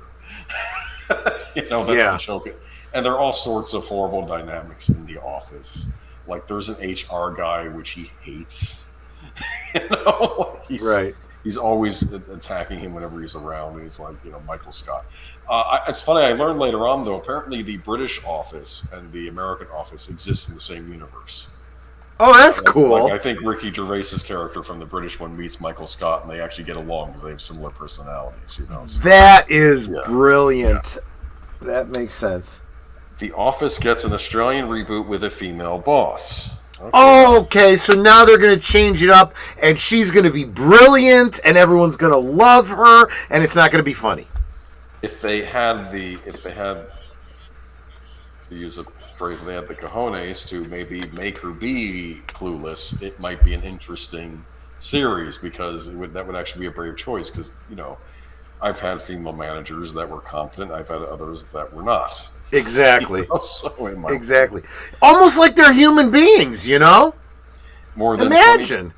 More than 20 years after British comedian Ricky Gervais gave insufferable middle-aged manager David Brent global fame, an Australian version of the hit show The Office is being made, this time with a female lead.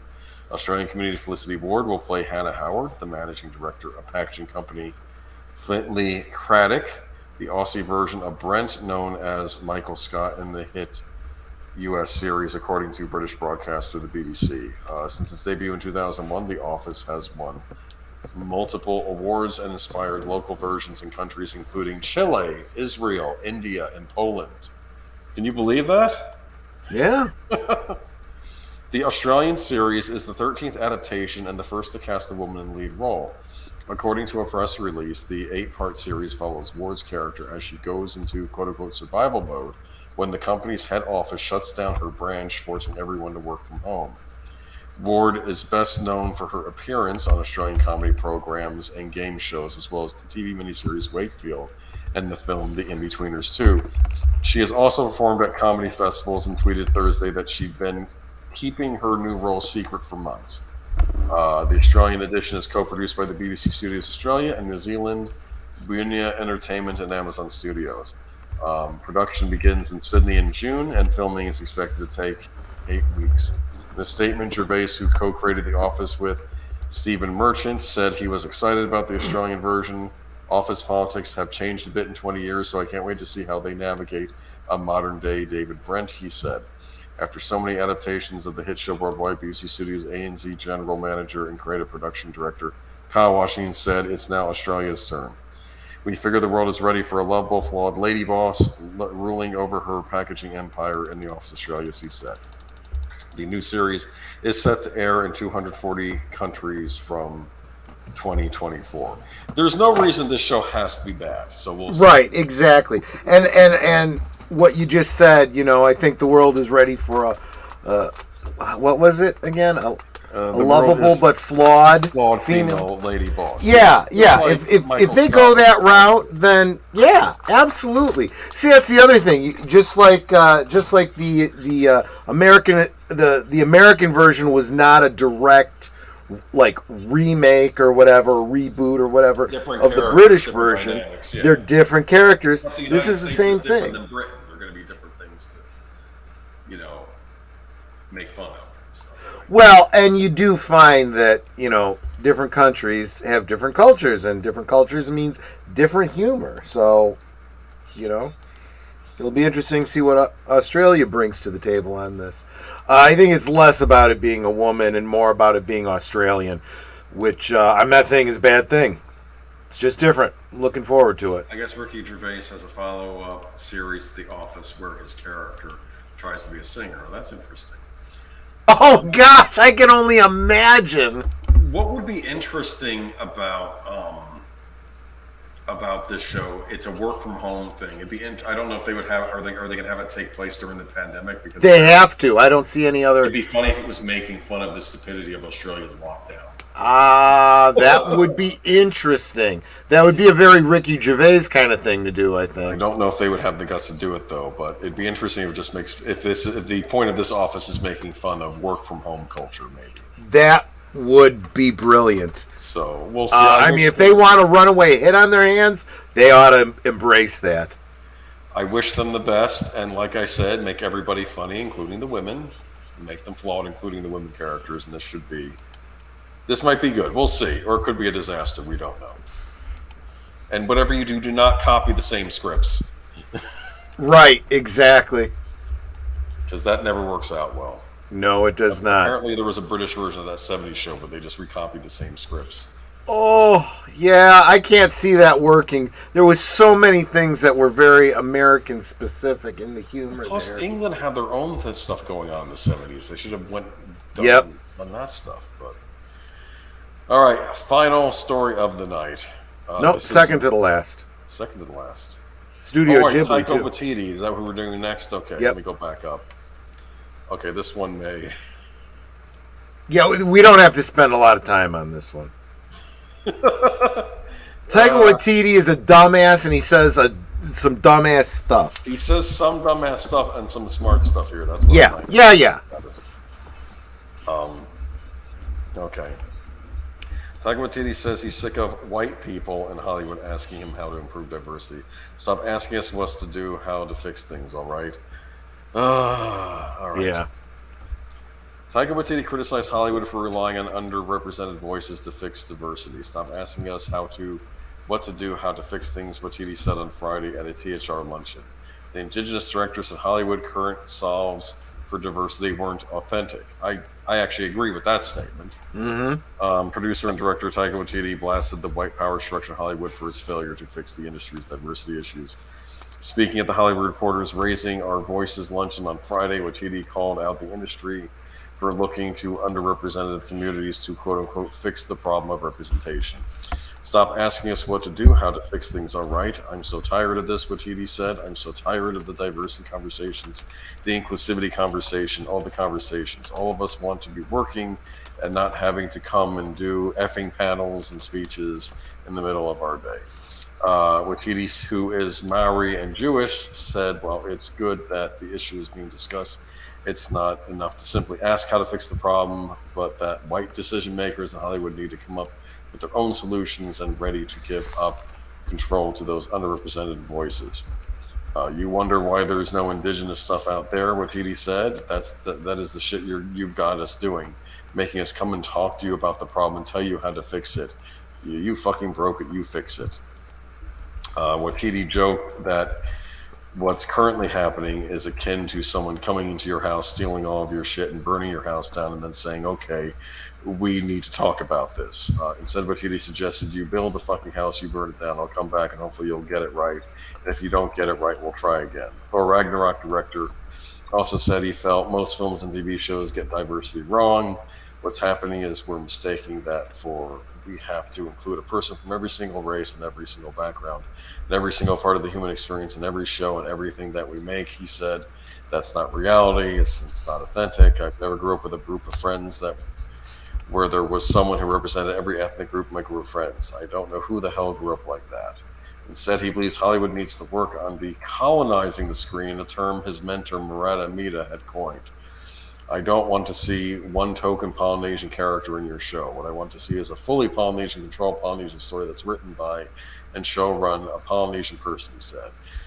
When we make our things, you don't give us a white showrunner to tell us the rules and tell us how to do things. Let us figure it out and let us figure out the structure of the story in our own way from our own experience. By decolonizing the screen, what I mean is just don't make it so white. Yeah. So here's my thought.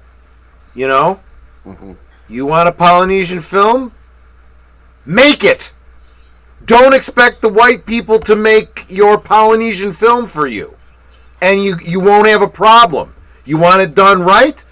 Get out there and make it. If you don't make it, then expect to be seeing a lot of white people in white-made films. Which is what I assumed he did, and now he's making Hollywood movies. Right.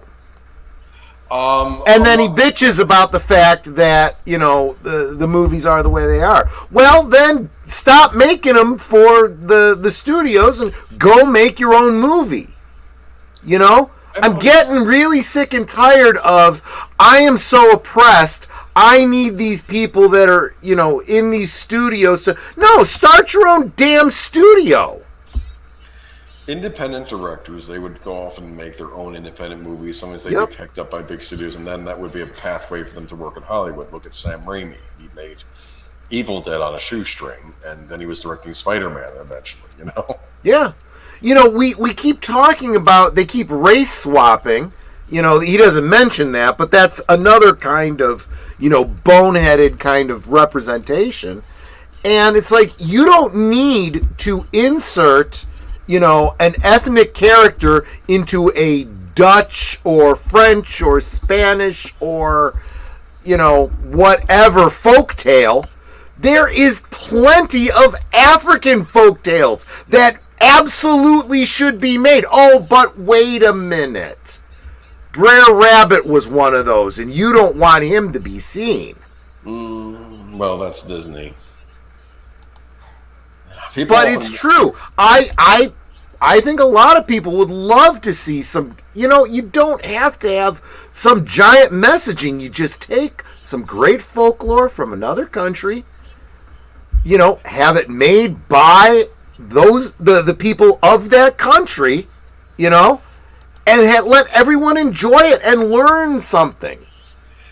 That's diversity. This reminds me of the movie Well Rider, which I think was about the Maori people in Australia. And Roger Ebert sang its praises, was telling people to go see it. And so, that's an example of, I guess that, if we're talking about his background, where he comes from. That was a movie that was a big hit and was actually supported by the critics out there. It's funny because I do remember there was controversy at the time because the movie was rated PG-13, and Roger Ebert said in his review, "Take the kids to see it." And his little comment there about "take the kids to see it" was taken off of the ads by the MPAA. And they say it's not a children's movie. And he said, okay, well, the reason it was rated PG-13 was because in one scene, in like the uncle's house, there's a bomb. And that's how it got the PG-13 rating, because there was a piece of drug paraphernalia in the background, right? Yeah. And Roger Ebert thought that was silly that I got a PG-13 for that, but he said my statement was take the kids. Yeah. Not let the kids see it on their own. That's what he was saying. But right. I don't know, though. I agree with him about the fact that who grew up that way with every single... I mean, maybe there are some people that had completely diverse groups of people, friends, but... His point starts out right, but it's... For the accusation he's also making, it's not incumbent on them to make a movie for you. You want to make a movie? Make a movie. And don't bitch about what someone else makes. That's it. Done. I also don't understand what he's saying about decolonizing the screen. We have movies made in every country by many... Decolonize is code for less white people. So everything else he said, he counterbalances with that bullshit. Do you know what this makes me think, though? It makes me think that a lot of well-meaning progressives out there are going to be out of jobs soon if they don't... Yep. Absolutely. They're not winning the respect of anybody. Nope. Okay, but... And, that's the other thing, too. Films that should be Polynesian or they should be whatever, and, well, they're going to be ethnic, but they're not going to be that particular ethnicity. It's, because they're not well enough represented in the power structure, I've heard that. I have my rum and Coke and nachos. Nothing is off the table. Oh, now I want nachos. Damn it! All right, let's move on to Studio Ghibli. Ghibli, however you pronounce it. Ghibli. Okay, this is a big deal movie that nobody knows about it. It's like Willy Wonka's factory over there. What have you guys been working on? I don't know how familiar you are with Studio Ghibli. They're like one of the preeminent animation studios in Japan. Hayao Miyazaki was once given an award by John Lasseter, and John Lasseter, from Pixar, said that he was equal to Walt Disney. That's what he thought of Hayao Miyazaki, the guy that's making his final movie. And this is an odd story here, and that's why I picked it. Studio Ghibli and producer Toshio Suzuki announced that there will be no advertisements or trailers for Hayao Miyazaki's How Do You Live in Japan prior to its July 14th release.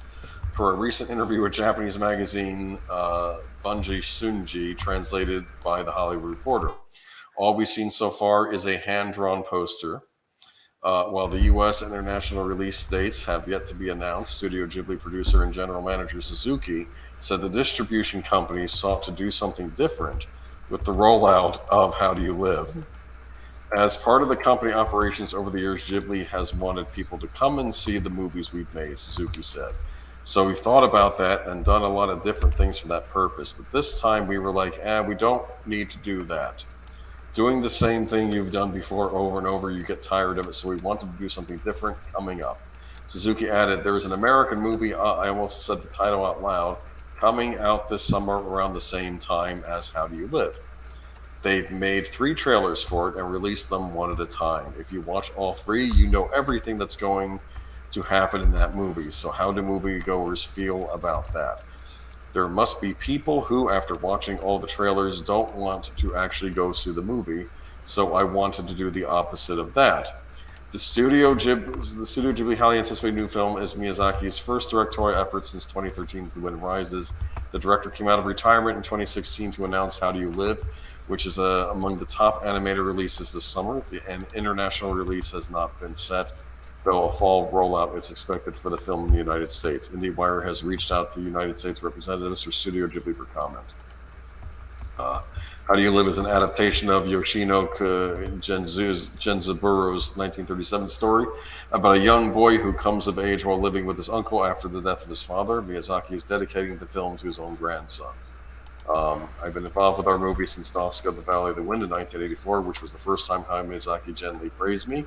Suzuki recalled, Suzuki-san, this is amazing. This is the best poster you've ever made. He said, I felt like that was a hint, so I decided, let's just go with this one poster for all the marketing. So no trailers or TV commercials at all. No newspaper ads either. Deep down, I think this is what moviegoers latently desire. Suzuki previously gave an update on How Do You Live in 2020, citing while production continued during the pandemic lockdown, the film was still at least 3 years away from being completed due to Miyazaki's determination to hand draw every frame. This movie is being done completely by hand, just so you know, like the old days. No computers. We are still hand drawing everything, but it takes us more time to complete a film because we're drawing more frames, Suzuki said at the time. So there are more drawings to draw than before. Back when we were making My Neighbor Totoro, we only had 8 animators. Totoro was made in 8 months. For the current film that Miyazaki is working on, we have 60 animators, but we're only able to come up with 1 minute of animation in a month. So that means 12 months a year, you get 12 minutes worth of movie. Actually, we've been working on this film for 3 years, so that means we have 36 minutes completed so far, so we're hoping it will finish in the next 3 years. Okay, this is from a while back. So this is a real labor of love. I don't know how I feel about them doing no advertising for this. This would be like if Spielberg had a final movie, or Kurosawa, or one of the great directors, and they're doing no advertising for it. Yeah. And the question is, why are they doing that? I understand the argument they're making about the fact that trailers spoil movies. We've said this before, I think, on this channel, right? Yeah. We've complained about trailers spoiling the movies, but you can still make a trailer that doesn't spoil the movie. There's a famous one made by Alfred Hitchcock about for Psycho. You ever see the trailer for Psycho? Oh yeah, yeah, yeah, where it's basically Alfred Hitchcock introducing the movie and saying, "Oh, and this happened in this house. Let's move on." And yeah. it's very coy, and it doesn't really explain what's going on. So you could have Hayao Miyazaki come out and maybe even do a trailer like we've worked for 10 years on this project, Labor of Love, based on this novel. You don't even have to show anything in the movie, but you should have something in the form of an advertisement to get people, excited for this thing. Right. Maybe just show a couple frames of animation in the trailer too, just so they can get. Instead, they're doing nothing. So I don't know how I feel about this. How do you feel about this? What are your thoughts? I am wondering if, and maybe this is just because of the perspective I come from and what I've seen in this country over the past decade or so, but imagine if Walt Disney were alive today and he were doing a final film or whatever. Yeah, basically the equivalent. Yeah, yeah. I would not put it past the power structure that exists at Disney right now to downplay it and not market it and not really want you to see it. Here's the funny thing about Studio Ghibli. Disney used to be the distributor in North America. Yes, Studio yes, Ghibli they did. movies. Right. They didn't renew the contract with them. They're now distributed by G Kids, which is a subsidiary of Universal. So Universal Studios are now the ones distributing the Ghibli movies. In fact, each year, theater chains have Ghibli Fest, so you can go and see one of the older Ghibli movies for one night only. In fact, they had a Kiki's Delivery Service playing this week, which I didn't have time to see, unfortunately. But Dust Bunnies and Grogu. Well, not anymore. It was weird when Disney had a partnership with Studio Ghibli, because I felt at the time you had Walt Disney Animation, you had Pixar, and you had Studio Ghibli all under the same roof. It's like the three big powerhouses of animation in the world were all grouped together. But then, of course, Pixar kicked Lasseter out. Yep. Disney Animation ceased being 2D animation, and then Studio Ghibli. They didn't renew with Disney, and now they're out with Universal now. So I don't know. I don't know what kind of release this is going to have in North America. It'll have some kind of a release. Spirited Away actually won Best Animated Picture when it came out. I think it won the first award for Best Animated Picture was for Spirited Away, because I think it didn't have much competition that year either. But Miyazaki's Spirited Away did win Best Animated Picture at the Oscars. I am going to say something that you're going to find funny, though. When Disney was releasing those Studio Ghibli movies over here, one of the reasons why Studio Ghibli did not like releasing their movies outside of Japan was because they noticed other distributors would sometimes chop them up. Yeah. Like that happened to Osaka, and they didn't want to do it with Disney. So what happened was, when Disney released Kiki's Delivery Service, they didn't edit the actual movie, but they messed with the sound. Like, they had extra lines of dialogue where there weren't any in the Japanese version. They changed some of the soundtrack, and I have a book on it where the guy goes into it, and he says that they asked one of the Ghibli producers, "Hey, what do you think?" And he's like, and I think part of the problem was this was in violation of their contract with Studio Ghibli. I think they let it go, and the good news was eventually Pixar took over the dubbing for the Studio Ghibli projects, because John Lasseter, who worked at Pixar, who's the head of Pixar, was a big fan of Hayao Miyazaki. So they took it over, and they did very good English dubs that were more in keeping with the spirit of the Japanese version. Plus, they would also release them on DVD with both languages, so you could watch them both ways. But trouble was, though, John Lasseter got kicked out, so the big Miyazaki supporter wasn't there anymore, and like I said, I think they just parted ways with Disney. So I don't know. Yeah. You think Disney would interfere with this movie when it comes out? No, I don't think so. I was just drawing a correlation to is Ghibli still the company that you know and respect, or are they starting to go the way of Disney? Here's the problem with Ghibli. Ghibli has different problems. Miyazaki tried setting up apprentices to take over, but it hasn't always worked out. Like, the one he had set up to take over died in a car accident not long after making his first feature. The other big animator there, Isa Takahata, he ended up retiring a couple years back, and it's really just Hayao Miyazaki. And trouble is his son works for Ghibli, but he doesn't have the directing chops that Hayao Miyazaki did. In fact, many people think he was brought on. He was actually an architecture guy. They think he was brought on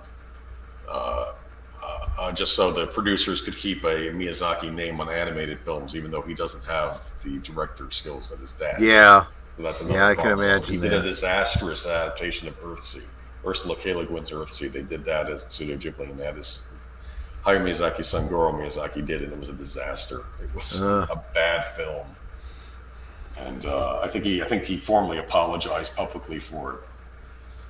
It was funny because I think Ghibli had been courting Ursula K. Le Guin to get the rights to Earthsea, and she kept saying no, and then she finally watched one of Hayao Miyazaki's movie and said, "Okay, you have full reign to make an Earthsea movie. You can even set it in between the books if you want and tell an original story. I'll allow it." That's how impressed she was with the animation. That's a shame. That really, really is. It's weird though. They've done other adaptations. Like they had original works, but they were actually adapting a lot of Western novels too. Like they did, The Borrowers. They did an adaptation of The Borrowers. They did an adaptation of Howl's Moving Castle by Dan Wynne-Jones. So, and they would usually get top American voice talent to do the English versions. Like Christian Bale was the main, and Billy Crystal were in the Howl's Moving Castle adaptation. So, I don't know. We'll see how it goes. It's the end of an era, though, if this is his last movie. Of course, he said that before. There you He go. has to die at some point, though, but that'd be a horrible day when that happens. But Yeah. I don't know. If you are subscribed to HBO Max, you can watch them unedited on HBO Max. Because trust me, if anybody edits a Studio Ghibli movie, there will be hell to pay from the studio. They will pull. Okay. Wait, that's more marketing than Ghibli is doing. Boom, now it's related. Okay. Tubi now has Red Dwarf for free. Are you kidding me? Really? Red Dwarf? I love Red Dwarf. It's on a bucket list. I need to watch the whole series.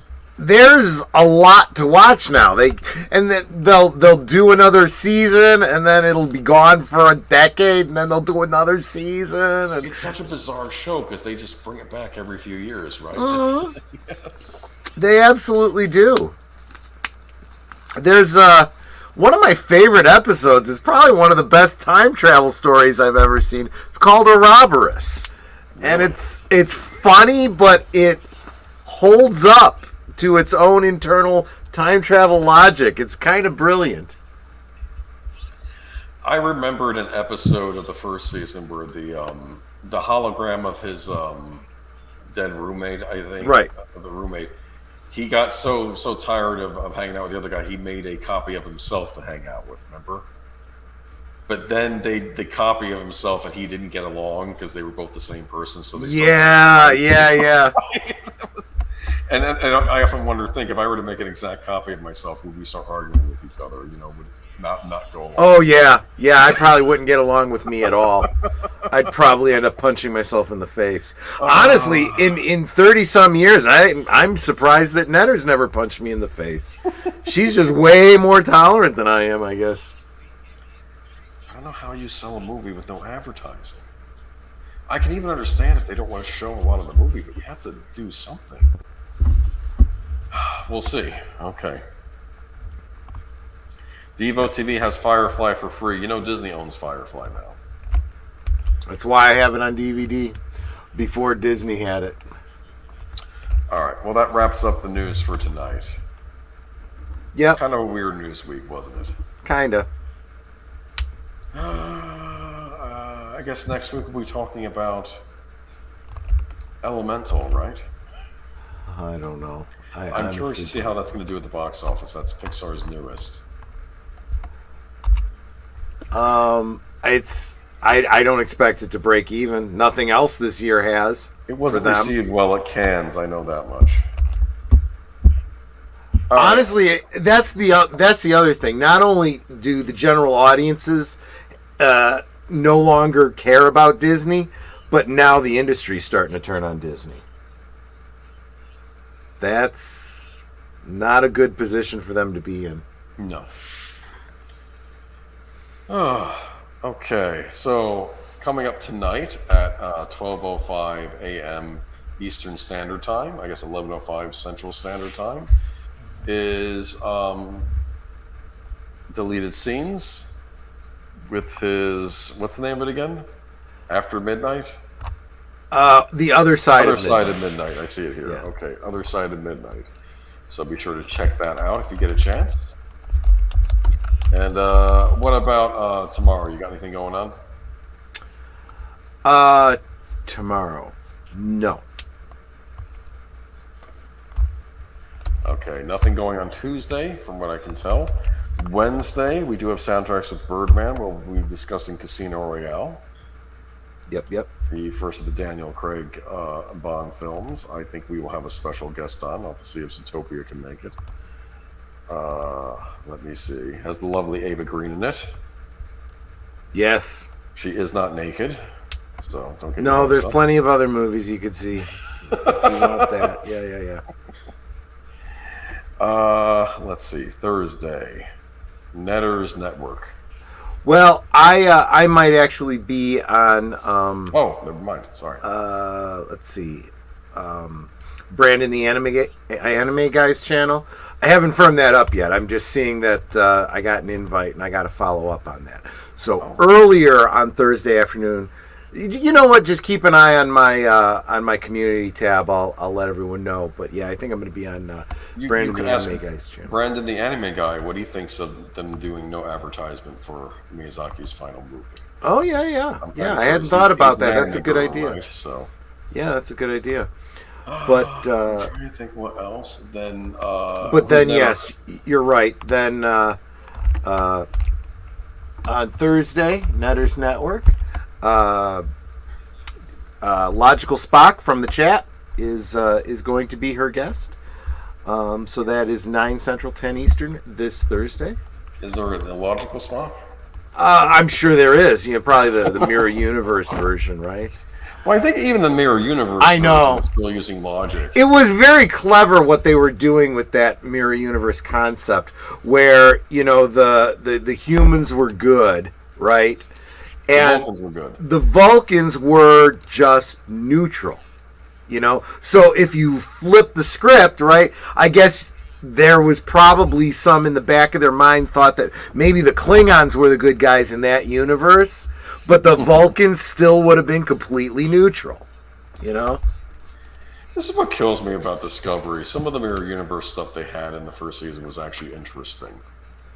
Like, there was a scene where she runs into a Klingon who I think she thought she had killed, or she'd run into in the other universe, and she said, the people fighting the Terran Empire, and it was Klingons working with Vulcans on the races, she was saying, it's like, you're a Klingon.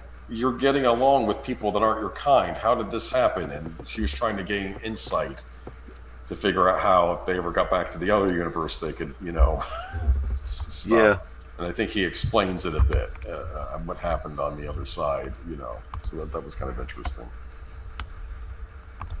Again, what could have been? Logical Spock formed the chat like Jenny from the block. Okay. Yeah, exactly. So where were we? That was Thursday. And as we'd already mentioned earlier in the stream, Friday night, last call, Indiana Jones retrospective with special guest bartender, retro blasting, Michael French. Honestly, there's nobody that I am aware of that knows Indiana Jones better than he does. Seriously. Yeah. Excellent channel. Be sure to check his channel out, and be sure to tune in to Troy Friday. I'm looking forward to the chat discussion on Friday. And I'm trying to think.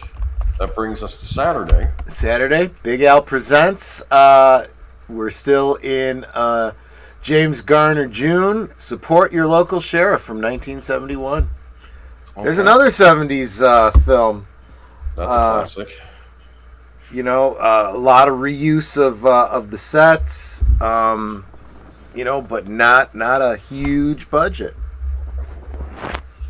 So because they knew how to economize back then. But the movies still felt big for what they were, yeah. And what I want to do real quick is just one more time, even though it's where we started, I'm going to drop that first link again because tonight, less than an hour, right? We're looking at about Yeah. 40 minutes Yeah. over on Deleted Scenes, other side of midnight. And I'll try to stop in and say hi over there. But midnights on a Sunday are challenging for a old fart who has to get up and work in the morning. And I know I've got a bunch of orders waiting for me already, so I'm going to have to hit it early. So. All right. So y'all have a good week, and we will see you again next Sunday. And be sure to check out Deleted Scenes pre-show next Sunday as well on this channel. Yep. All Take right. care, all. Y'all Bye-bye. have a good week. Bye-bye.